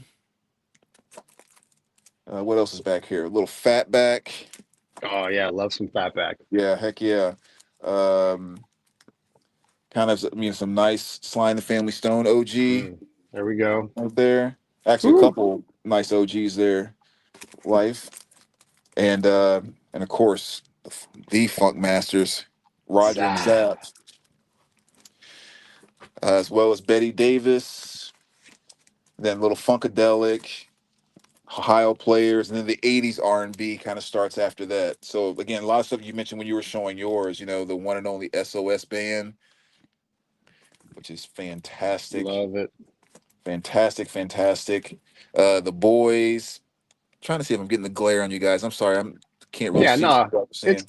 yeah, we're good. We can see it. Okay. Little Bobby Brown, El DeBarge. Again, I'm feeling so happy just as I'm pulling this stuff out. New edition. Like this is the stuff that makes me so happy. Loose Ends. See some Marvin Gaye and Johnny Gill. What else? Heat Wave's greatest hits. I have them in the '80s section. Heat Um, wave. yeah, then all your Michael Jackson, Jackson 5, and all of that. And again, Rick James, Barcades. Again, it's kind of going on. I know I'm kind of getting long winded, so I don't want to. People love it, dude. Yeah. Yeah, this is awesome. I wish mine was more set up like this, guys. I know it's. I'm so happy that we're doing this and that your stuff is set up in a way that is, lends itself to being really easy to show on video. I know mine's tougher, so no, this is Yeah. great, dude. Okay. Yeah, and my neighbor that made a lot of these, crates and stuff for me. As you can see, I'm kind of I ran out, so I need him to make me some more. And he's in the process of making me 6 more of these cubes. So since he does it for me, I don't try to rush him. It's just whenever he gets to them. But I'm definitely in need. But Cameo, another section. I think just one of the absolute great bands from that '80s R&B time frame. Word Yeah, up. I'm trying to get the. Yep. Commodore's Cool in the Gang, then the '80s ladies R&B. So now we're into the Anita Bakers. Let me do that. Make bit of. There we go. The Anita Bakers, Sherelle. Love it, love it, Nice, love it. nice. Some of that early Janet Jackson sometimes gets skipped over in her catalog. Lisa, She's Colt almost Jam. looking like her good times days in that picture. It's only a couple years out of it. Yeah. Evelyn Champagne King, Climax Band. Uh, one of the queens from that time period, Stephanie Mills. Just again, a lot of great stuff there. Diana Ross, Tina Turner, all of that. '90s, 2000s R&B then comes next. So stuff like Mary J. Blige, Retrospective. That's a pretty cool one too. It's gotten a little harder to get. Uh, TLC, including a sealed copy of Fan Mail, which is kind of cool. Very cool. A little Genuine, a little Anthony Hamilton. Oh, here it comes. Oh, he goes right by it. What's that? You got the right there. The The Janet? Miseducation of Lauren Hill, Oh, right? yeah. That's There we go. good eye. Let's do it like this. Yeah, you got the Janets. That was a great reissue. I was so happy when this one got released. That Diary of a Madman. Great, great album. Little Milkshake, That's cool. Khalees Fair, Alicia Keys, Bruno Mars, Little Return of the Mac, Mark Morrison. So that's the kind of stuff you'll find in this section. Raphael there, Shy, Little Soul to Soul, Josh Stone, another fantastic, more modern day artist, Keith Sweat, things of that nature, Usher. And then you go into the blues. I don't have really any kind of crazy rare blues or anything. It's just kind of the stuff that I like. So again, you're talking about like your basics are your Sun House, Taj Mahal, Magic Sam. I am a huge fan of Magic Sam. Um, yeah, so your Muddy Waters, Howling Wolf. I guess this is that's an OG Howling Wolf there. Nice. So yeah, R.L. Burnside, little reggae world, a lot of different things mixed in here, including my Enya section because I do love me some Enya, as you can see right there, including my favorite album by her, which is A Day Without Rain. I love that album. And then my country section kind of finishes out everything back here. So this is everything from old school country like Alabama to newer stuff like Luke Bryan, Johnny Cash, including like, a very nice OG live at San Quentin, Nice. as well as an OG Folsom, both in the Shrink, which is kind of cool. Rascal Flats and blah blah blah blah blah. Tim McGraw, again Willie Nelson, Dolly, and so forth. Whew. All right, so that's a lot of ramble. Good stuff, man. Good stuff. If you guys are wondering what you're looking at right now, this is Brandon's house. We're doing a live room tour, and Brandon's been showing us his phenomenal collection. Um, that's awesome, dude. If you're here and you're not familiar with my channel, you came here from Brandon's channel. Just quickly, I'm Jason, Spins Vinyl. Brandon and I have been working together for about 3 or 4 months now. We do a show called Turntable Tales. So you can check that playlist is on my channel, but we're going to be here every Wednesday moving forward. We're going to try to figure out a way to get it on both of our channels. I know we can make it happen. We just didn't have a lot of time this time. Right. And that way on Wednesdays, you'll be able to watch us, either or, whatever you like. So, well, that's cool, man. Why don't I jump in? I'll show the rest of my stuff on these other cubes here.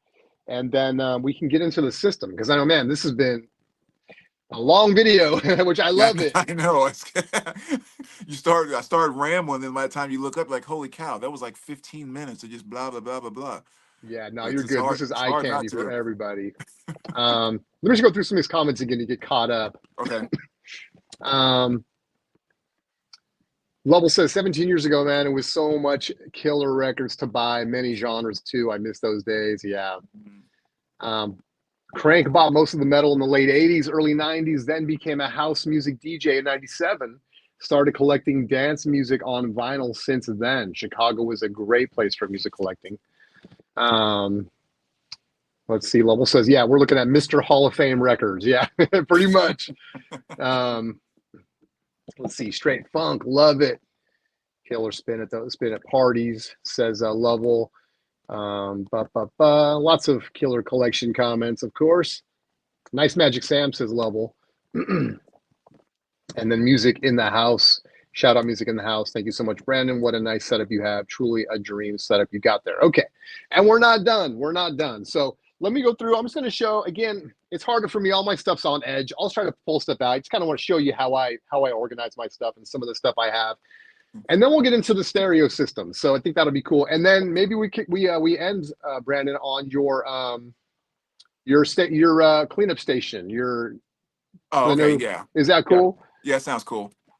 People might want to know, be interested. I know somebody commented on that earlier. So okay, but make yourself bigger. Thanks for the reminder. There we go. All right. So then I have this side here. And again, my stuff, this is a very small space. Like Brandon was talking about having an apartment that you could barely fit a bed in. That's kind of what I'm working with. This is where I make my videos, I do my recordings, I store my records, I do my listening all in one small spot. So I've had to be very economical for that reason. So first off, we got this basically going to be 60s and 70s kind of here and then down here, although these are basically just two bands, which I'll get to. But everything else is going to be like Beatles, Beach Boys, and a lot of Beatles Japanese pressings, actually. I don't know if I have anything with the Obi strip, but lots of Japanese pressings there on the Beatles. Little Black Sabbath right there. I love the Byrds. A lot of the stuff that I'm into from 60s and 70s is stuff that my dad turned me on to. He was very much into music. So it's going to be Byrds, Doors. We got some Doors here, Strange Days. And of course, their self-titled debut record is there. We got some Jimmy. This is a cool second version. This is not an OG, but there's the second version of Are You Experienced? Love that. And then we got probably my favorite Jimi Hendrix right there, Band of Yeah. Gypsies, phenomenal Nice. record. And then I have my little Kiss section. So anything that's 70s Kiss, I think I pretty much got it covered, including this. This isn't a first press, but this is an original pressing that came out right after that first pressing, and it has the little grocery sticker on there, right on Ace's head that says $1. I leave it on there because that's just so nostalgic to me, man. That used to be able to walk into a grocery store and buy records. And I can barely remember those days, man. I was a little kid in the 70s. And so, I leave it there, man, because it just kind of reminds me. But I love this record, man. I used to That's have this cool. on 8-track, dude. But then, yeah, so all the 70s Kisses there. Led Zeppelin, obviously, big Led Zeppelin fan. So we got the Led Zeppelin here. Nothing crazy, no OG debut or anything like that. Little Pink Floyd, love metal. So there's metal. This is probably my favorite Pink Floyd album. We got some Stones, my two favorite Stones albums right here, Aftermath and Out of Our Heads. Out of Our Heads getting some love on Record Store Day, obviously, so that'll be cool. And yeah, so it kind of goes that way. This is a nice early Japanese pressing of Velvet Underground and Nico with the banana still fully attached. So that's a little pricier. People that are asking about pricey records, this one's a little pricier on that Black Verve label. Nice. And so that one just, as good as this record can sound, so considering just kind of some of the problems it has, just the recording, this one actually sounds pretty good. Then we get into, for me, some blues. My blues, much as I love blues, is very small section, but as far as I'm concerned, some of the great stuff. So we got a little East West Butterfield, which has Michael Bloomfield, of course, in that band. Super Session is here. Michael Bloomfield again. Love Michael Bloomfield. This is one a lot of people probably don't know about. It came out in the 80s. This is a Bay Area guy named Chris Kane. And my dad used to go see this guy live. And this album's very hard to find on wax. It's Late Night City Blues. This guy shreds. And as far as I know, he's still doing his thing, performing. But I tell anybody, man, it's on this Blue Rocket label. If you see this, check it out. I love this record, man. It's very, very good. 80s blues, little John Lee, a little best of there. Albert King, Livewire Blues Power, another just essential blues record. T-Bone, love T-Bone. Muddy, you got to get these two, Muddy Waters, Hard Again, and I'm Ready. Both were, I think, produced and have guitar by Johnny Winter on those. B.B. King, Live at the Regal, another essential blues record. There's Edgar right there. And then there's Johnny right there. So that's the blues section, man. It's pretty small, but and then I got some fun stuff. Going back to the childhood is going to be some of these like comic books that come with 7-inch records. We got like the radio, the early radio broadcast of like Frankenstein, some Star Trek, and stuff like that. I picked up this box set, Linkin Park. I don't have a lot of 90s or 2000 stuff, but I love Meteora. Special place in my heart. So this is that box set that came out. And then I have very little electronic music. I want to try to get more because I do love it. I basically have all the regular issue Boards of Canada stuff. I love Boards of Canada. And then I have one Plaid record right here. Plaid's like my favorite electronic band, so I gotta track those down. And we got a nice OG Elvis Presley right there. Oh, nice. Finally picked one of these up. Not in perfect condition, but it is playable. Sounds nice. And then an OG second Elvis record right there.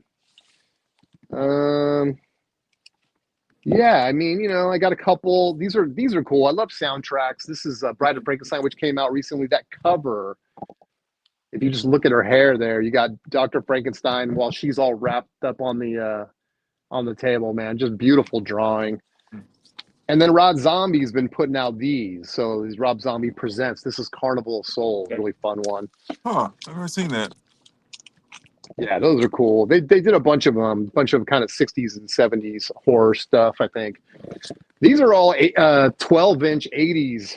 This is going to be like Rock Me Amadeus and, Frankie Goes to Hollywood, Relax, and all that kind of stuff. So some fun stuff in there. This is going to be 10-inch jazz Wow. right here. We'll pull all that out. But a lot of it's going to be more big band stuff. Some cool Frank Sinatra 10-inch stuff in there. I love Frank Sinatra.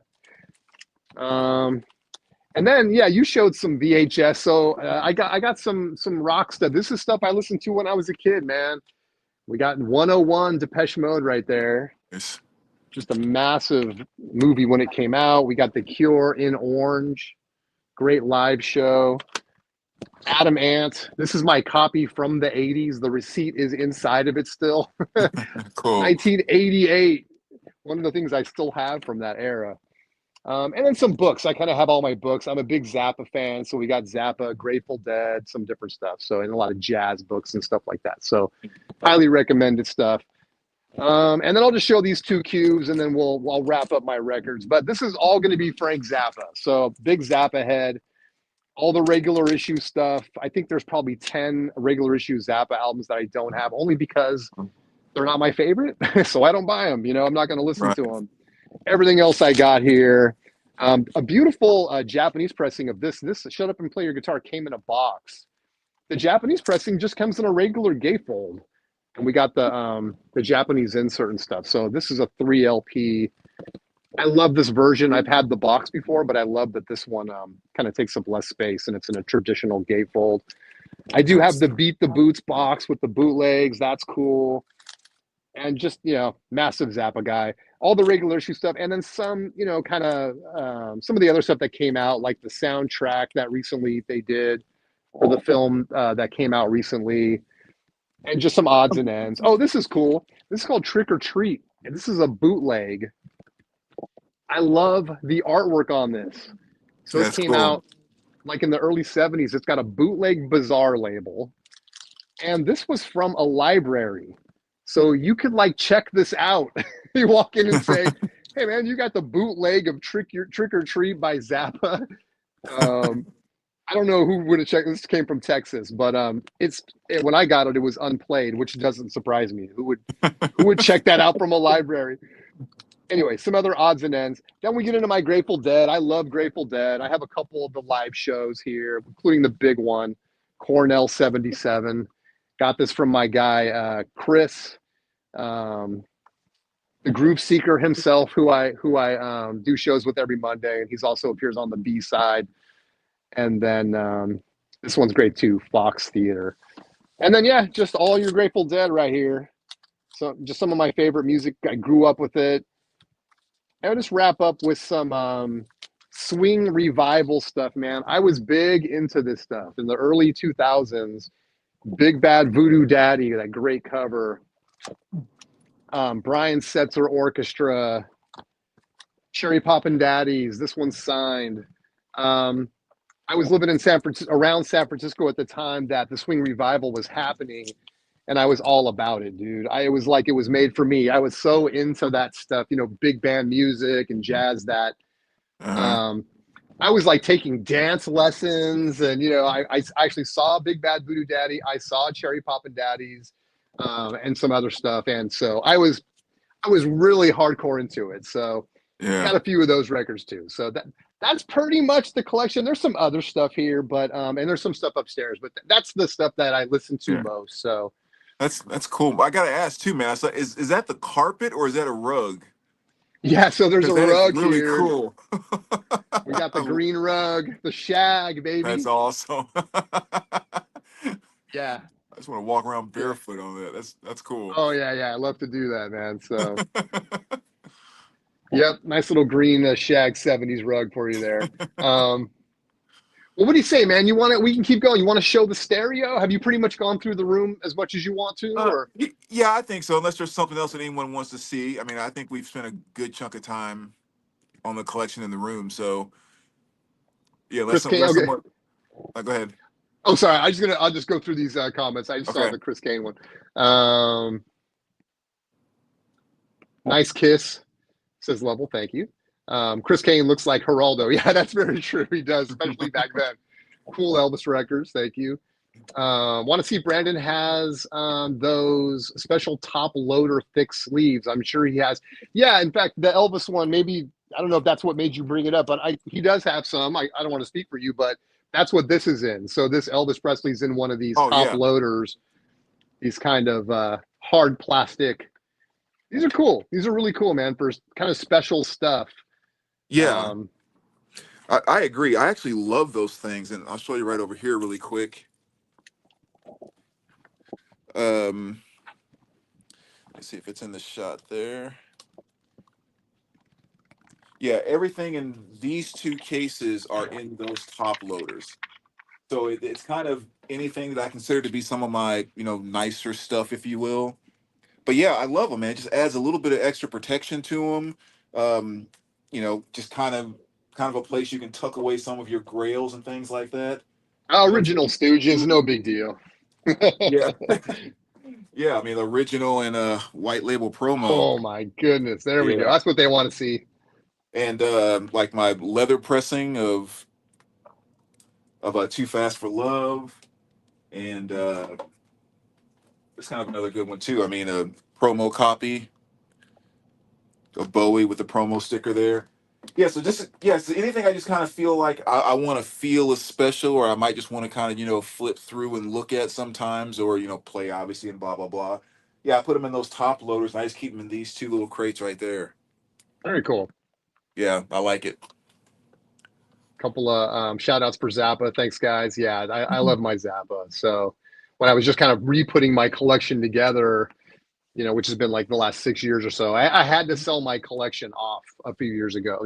I don't know, 6, 7, 8 years ago, whatever it was. So I've been rebuilding it over that time, which is another reason why it's very curated. But yeah, Zappa was one of the first ones I had to have. It's like, all right, I got to get all the Zappa again. I got to get all the Grateful Dead again, and then we'll go from Right. there. Wyoming Dave, like the Cherry Poppin' Daddies, love Cherry Poppin' Daddies. So much great stuff on that record. Cool.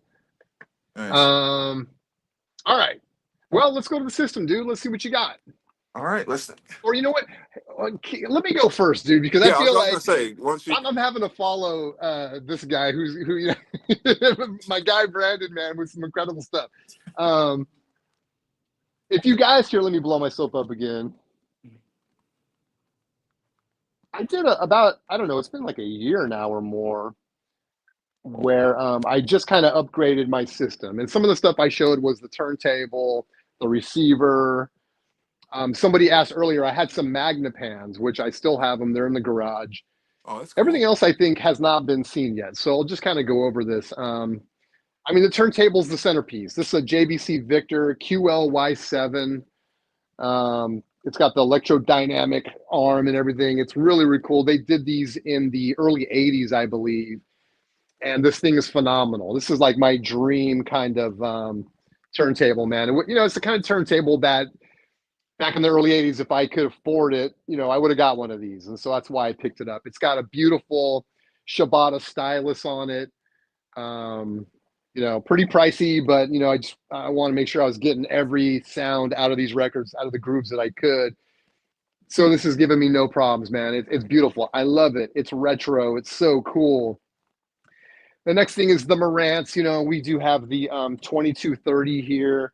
Nice. It's got the black faceplate on it. This is Very aftermarket. As far as I know, these were not issued with black faceplates. You could Right. not get these, but they started making them, kind of to look like some of the other brands that had black faceplates and stuff. And I just fell in love with it, man.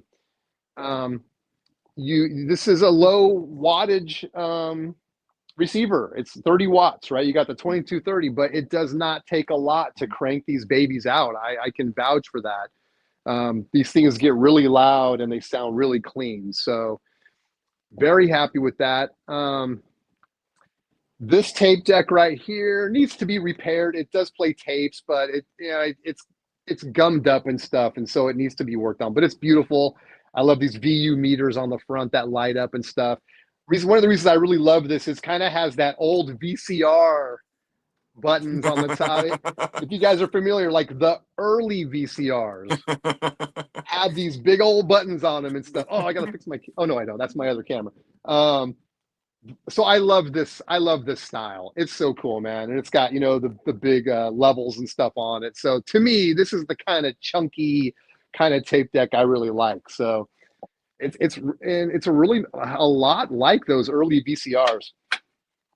This right here is the Ferris Bueller EQ. This is the Audio Source Model EQ1 Series 2. This is the one you see in the movie with the big red button when he throws his baseball at it to turn off the snoring tape and all that. That's what this is. That's cool. The reason I have this is because I was actually going to do a whole Ferris Bueller setup.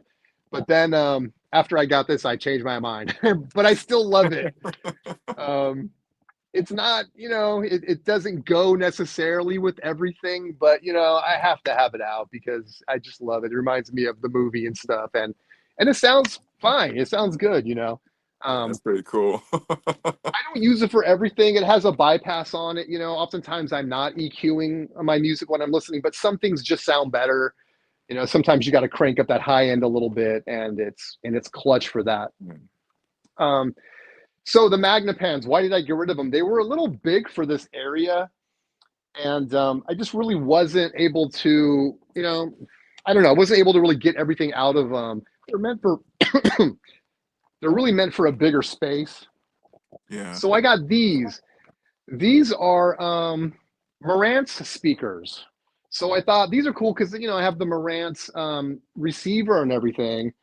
And these are like I forget, maybe a 10-inch driver, maybe an 8-inch driver. They're not big, but they're perfect for this space. It's so small. What I really wanted was clarity and something that would sound good at low volumes because I just don't have any need to crank it up that loud. Yeah. So I found these. Yeah, and I grabbed these, I think, on eBay. And they're in good condition. They also, I don't know how much that shows up right there, but I love the speaker covers on them. So freaking 70s. So that was another kind of selling point for me. I just love those. Yeah, that's cool. And the only other thing I have is I have this like audio visual spectrum analyzer or whatever you want to call it. And, it's one of those things that maybe a lot of people have already seen on like Instagram and stuff, which is where I saw it. And I thought, you can see it's picking up my voice right now. And it's just fun to have. Sometimes it's good to kind of turn it on in the background and watch these things go up and down. So, and that's the system. I mean, that's what I'm rocking with. So it's pretty minimalist, but, it sounds great. It's very classic. Again, this is something that, if as a kid in the 80s, if I could have, just plop down money for something, this basically would be the system I would have got. That's awesome. So yeah, that's it. That's good stuff, man.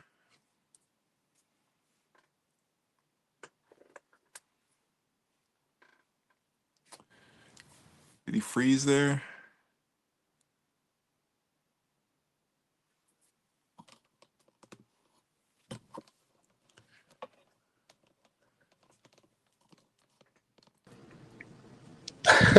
There you go.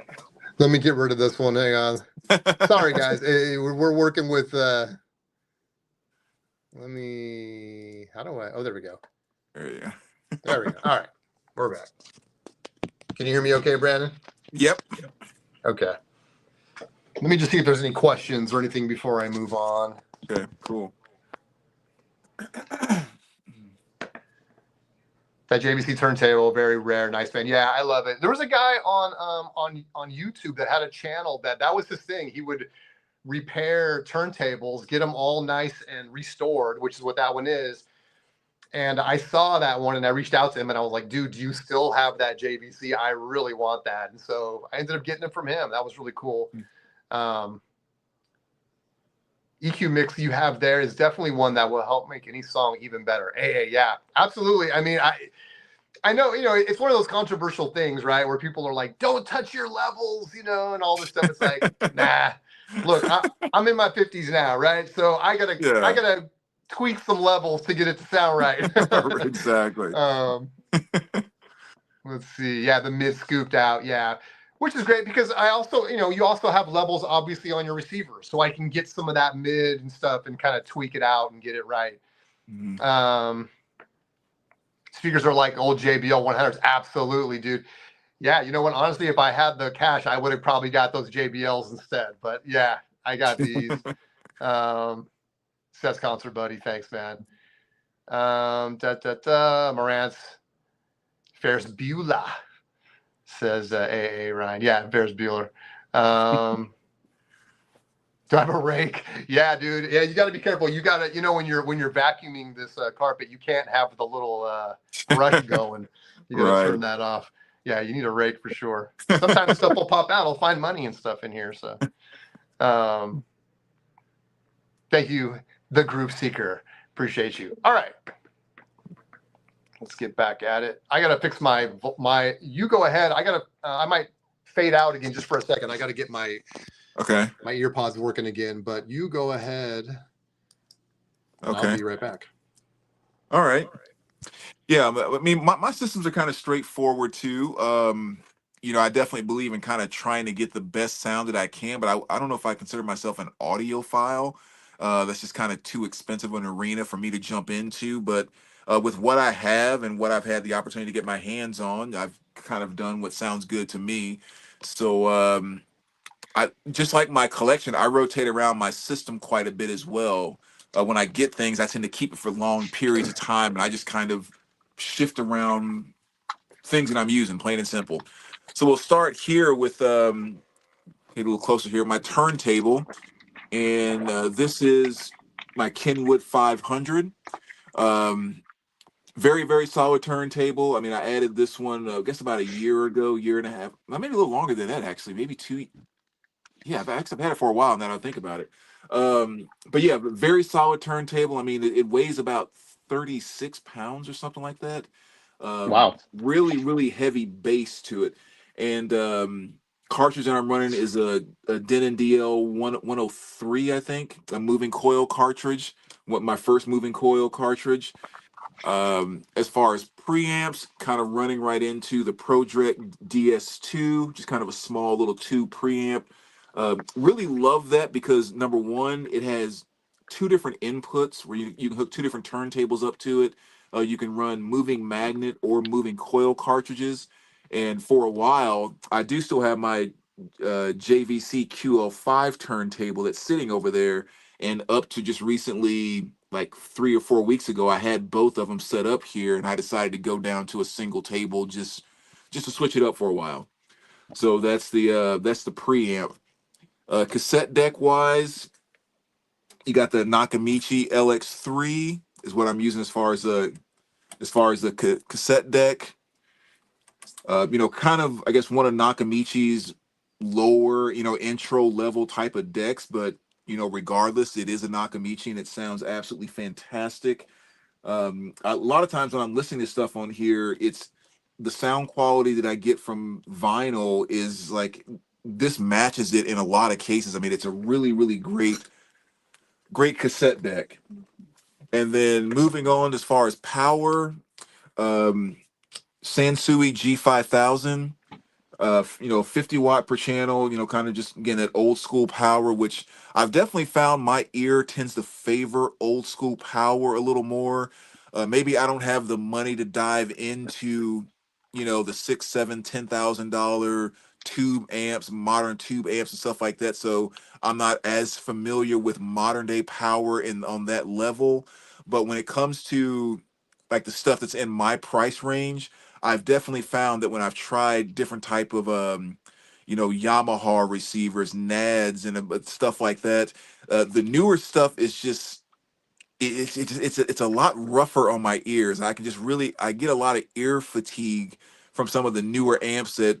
There's a guy that owns a store here who's let me borrow some a few times and bring them home just to kind of and it's just like it old school power is just what works best for my ears. Period. That's But interesting. yeah, and it's kind of cool to kind of notice it and actually learn about it because I never Hmm. quite understood like the whole ear fatigue thing and all of that. But blah blah blah. So the Sansui G5000, a basic Cambridge Audio, a 351C CD player. It's not a SACD player or anything like that. It's kind of a basic player there. And then the speakers, I actually kind of rotate back and forth between uh, the BMW 682 S2s or 683 S2s, and then I also have a pair of Pioneer HPM 100s, and it's like I can never figure out which one I like more. I'll start playing one for a while, then I'll hook up the other one. I'm like, oh, this is so much better than the other ones. Then I'll flip it over again. Oh, this is so much better than the other ones. So I just have fun kind of going back and forth between the two. And again, I just put these over here about 2 or 3 weeks ago because I've had the HPM 100s over here for at least a year or two. But yes, solid BMW speakers. I definitely love those. And just kind of really quick here, since I have two systems down here, including the one in my office over here. Shout out that Nakamichi. I know Lovell's shouting that out, and I know Nakamichi. For people that don't know, if you look at a lot of forums, Nakamichi is the brand for cassette decks in general. Like it's hard to go wrong with a Nakamichi. You hear a lot of good things about them, so that's really cool. Yeah, I think the Nakamichi kind of goes on the same lines of like the Marantz and Macintosh receivers. I think for cassette decks, Nakamichi is kind of that to cassette decks. Yeah, And when you get up into like those big high end ones, like the Dragon and stuff like that, excuse me, it's pretty insane. But then, excuse me, the system that I have in here, you got the Project Genie turntable. Um, the Marantz 2275, which is my absolute baby. I love this receiver. Um, Again, having the luck of getting into things before stuff got ridiculous. I'd always wanted one of those, and years ago, my birthday came up, and the girl I was dating was like, "What do you want for your birthday?" And I was like, "I would love to get a Marantz 2275," and it was only like a couple $100, like $300 at the time. And it's like, yeah, so she picked one up for me, and like I said, these things are just ridiculous today, but luckily I got in on it early. nice.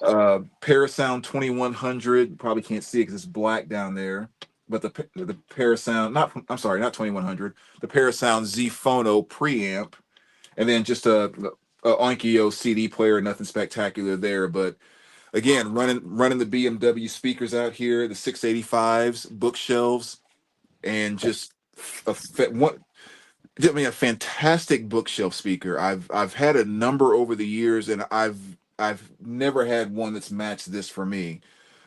Especially with the matching with the Marantz.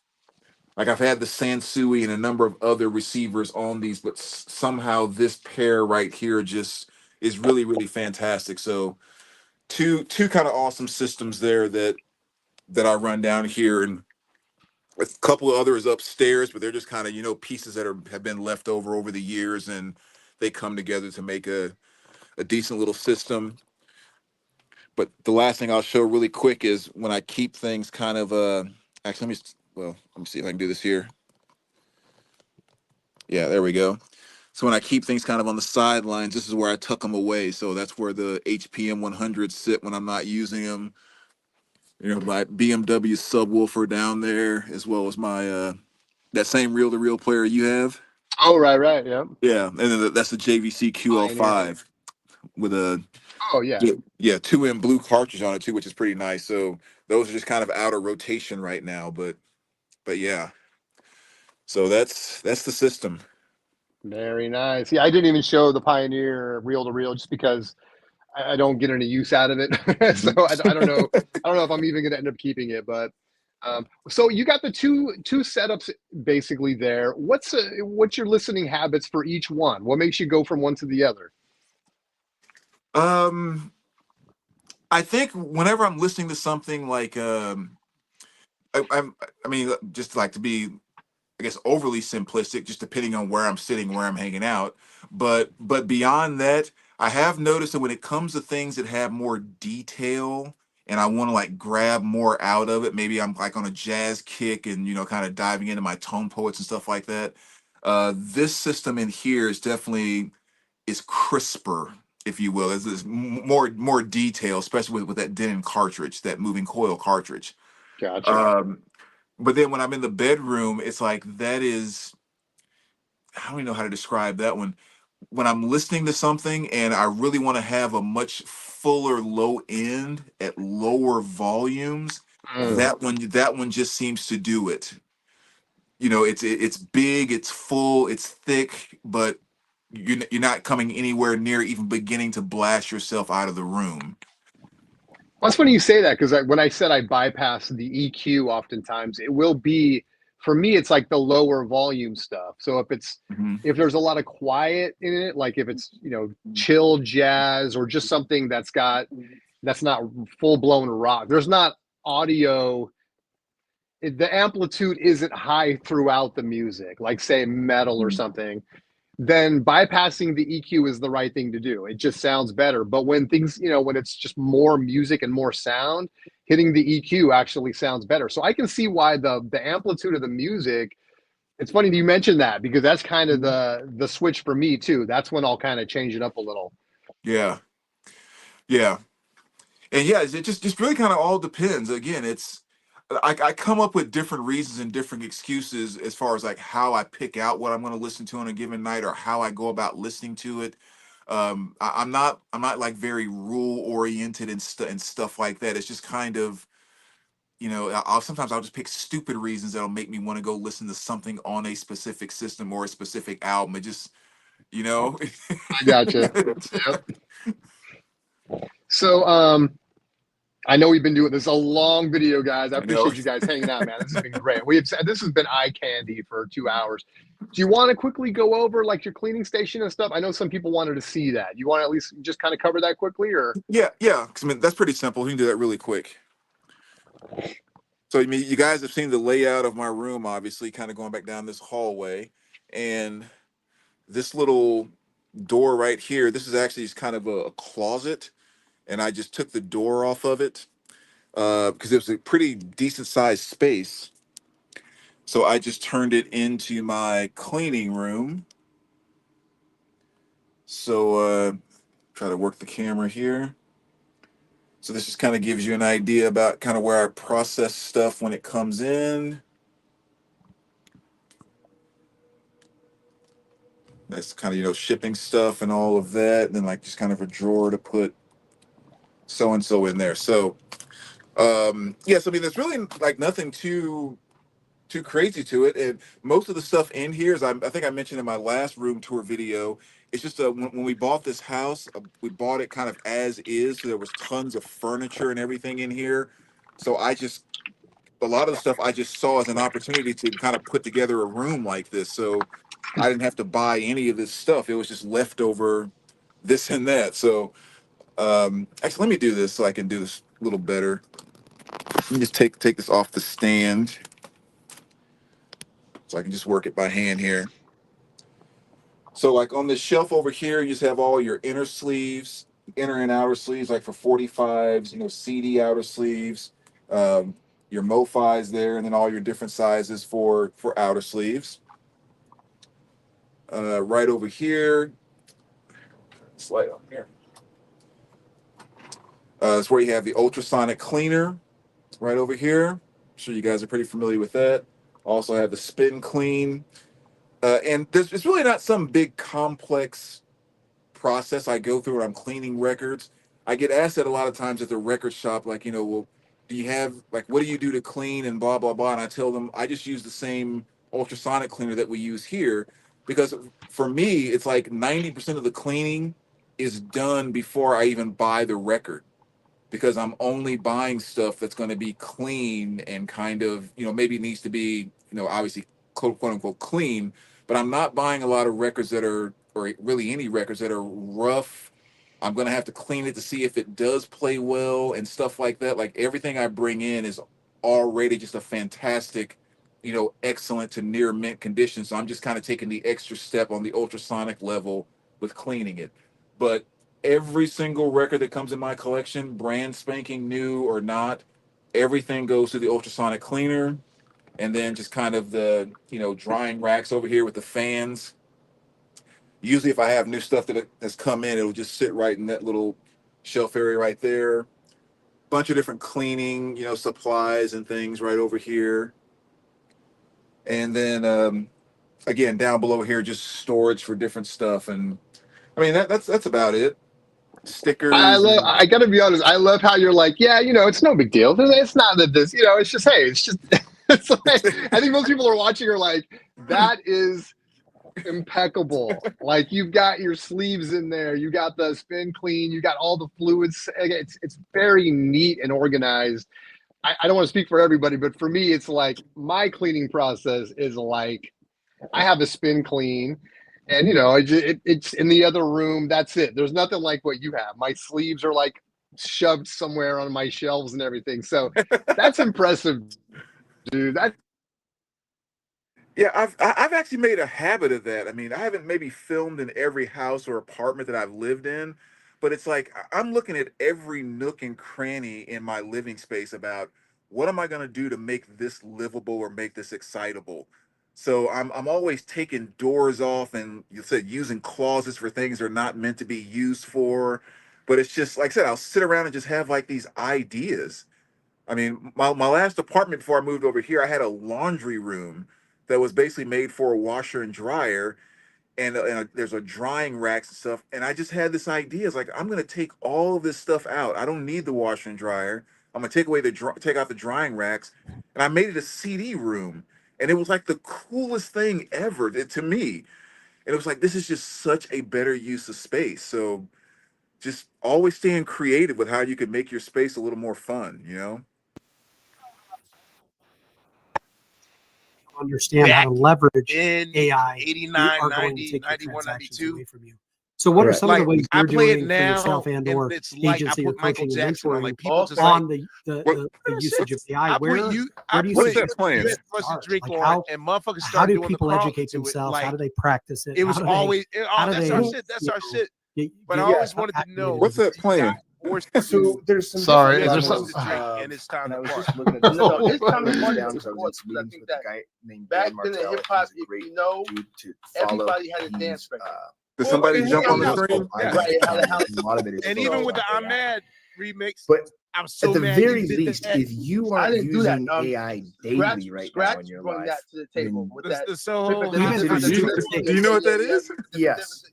Right. Like, I saw, because I was telling my wife, Hold on, that was hold on. Scratch remix. imagine, That was a remix. because she's like, this Oh, AI God. thing is so stupid. I'm never One of going the to use very it. I was first like, Roots oh, demos okay, cool. was based I was like, on sweetheart, imagine you could Soho's say, because she gets her Cal shopping Joey's list, right? hot music. Imagine you just Wow. copy and paste And your we were in a shopping club. list We into heard that AI. Where shit, is that and I was coming like, from? Can you hear me? Damn. Yeah, I can hear you. I can hear those like I two conversations so that I taking can place too. Like, minimize new my time spent in the person who grocery knew store. music, new And records. so now for me, AI know goes, what oh, it was. cool. These are But on iOS. Where like, is that these are coming? on I'm trying to iPhone. check all my These are on browser iOS. windows. These are on Guys, I'm sorry. We've had And tech. now What, It's like two different conversations going at the same 10 time. minutes. what happened Yeah, was my that's- phone died. Huge. And it's like, Yeah, you well, start using it on stupid hip-hop things. is Where is that coming from? and- Forget about that. Then But that imagine that Time to party came as from that Run This is DMC, embarrassing. because of Run DMC, a freaking making the rock What are they vibe, talking about? I all couldn't the hear it for a Bear while. Grylls and all that type of stuff. Sounds like two guys are talking about MJ and somebody's talking about something else. What and the heck is happening? Then he had the nerve. Well, to that's say, where I'm at "Yo, with Tesla Robot. we're gonna shoot a video. Because You going Elon that Musk far? said, Oh he yeah, believes we're gonna more people have will Ella own That robots. is I'm wild. sorry, guys. What the hell is happening here? I guess it's good we're at the end of the stream.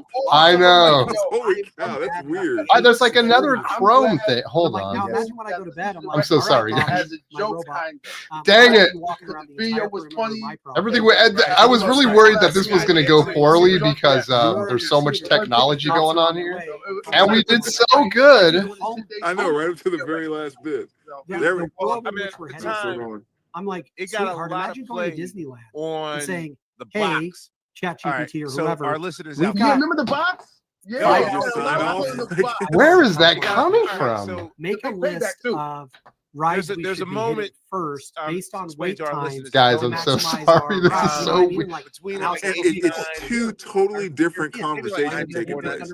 It's like, Is this even coming from my computer? I've checked every tab. I've closed down real estate everything. agents Which may was not basically- understand yet how to it was use a it. two- I don't even know what we're listening to. This is so weird. Call But it if they can I'm learn trying to to figure use this it out, for their guys. life, for all of a sudden, the real $1.75, estate side of it they becomes will play your significantly video. easier. Now you just go on YouTube. Oh, that's Levels. Questlove. If someone's using it monthly, a lot of people people like, credit that they're a lot going to of be out of business regional within rap 6 months. I can that promise wasn't you going to Like, get it play just on will not be able to BET keep up with what's or going on. Maybe MTV. 12 months. found life here. This is why Weekly, I have no I idea think what's it's happening right daily, now. that's where it's like Two tools live and Maybe, money. maybe we Yeah, better just you're sign right. off. We're gonna have to just close it out. Well, we got through to the end. or My Yeah, phone pretty much. died, know the ghetto so I culture. come in Why on would on you- my give me an my other example camera, of but All together, yes. So here's an the example. Bible unless you where guys want to hear religion is- Questlove, I Yes. think it's time to sign out, guys. Now, where We did pretty good today, man. This was ambitious. This was ambitious. Wow. Co-room tour in the books, and that was fun, man. Guys, never had this happen before. Don't worry, this is not going to happen every time. No kidding. I I have no Sorry, idea where guys. this is coming from. I have to turn off my computer and start over. But Explain the Rampage. But, video why that LL. Jared Now, thank you, man. LL This has been fun. We're gonna Appreciate see it, guys.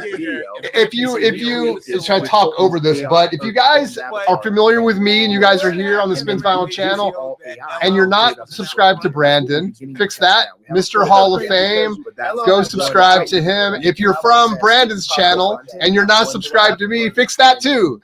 Because Brandon and I are going to be here every single Wednesday at 8 p.m. Central. We have so much written content. I've just started going. I've just started going live daily. This doesn't happen, trust me. But at 8 p.m. Central every single day except Friday. Friday is 6 p.m. Central, taking you all the way up to the Jazz Bums. We got it done. And thank you everyone for being here. I appreciate you guys. And everyone just cut it out, man. You guys are the best. That we're doing as far as on the generative side. What we're doing We'll is see you. Now, brother. All right, guys. We'll see you. We'll see you tomorrow. Tomorrow, check me out. I'll be on Be Right Here, B-side on Surface Noise. We'll be here for that. So thanks, everybody. Best verse ever. So See you next time. Have a good one, guys. that's happening in DMs. That's happening in text messages.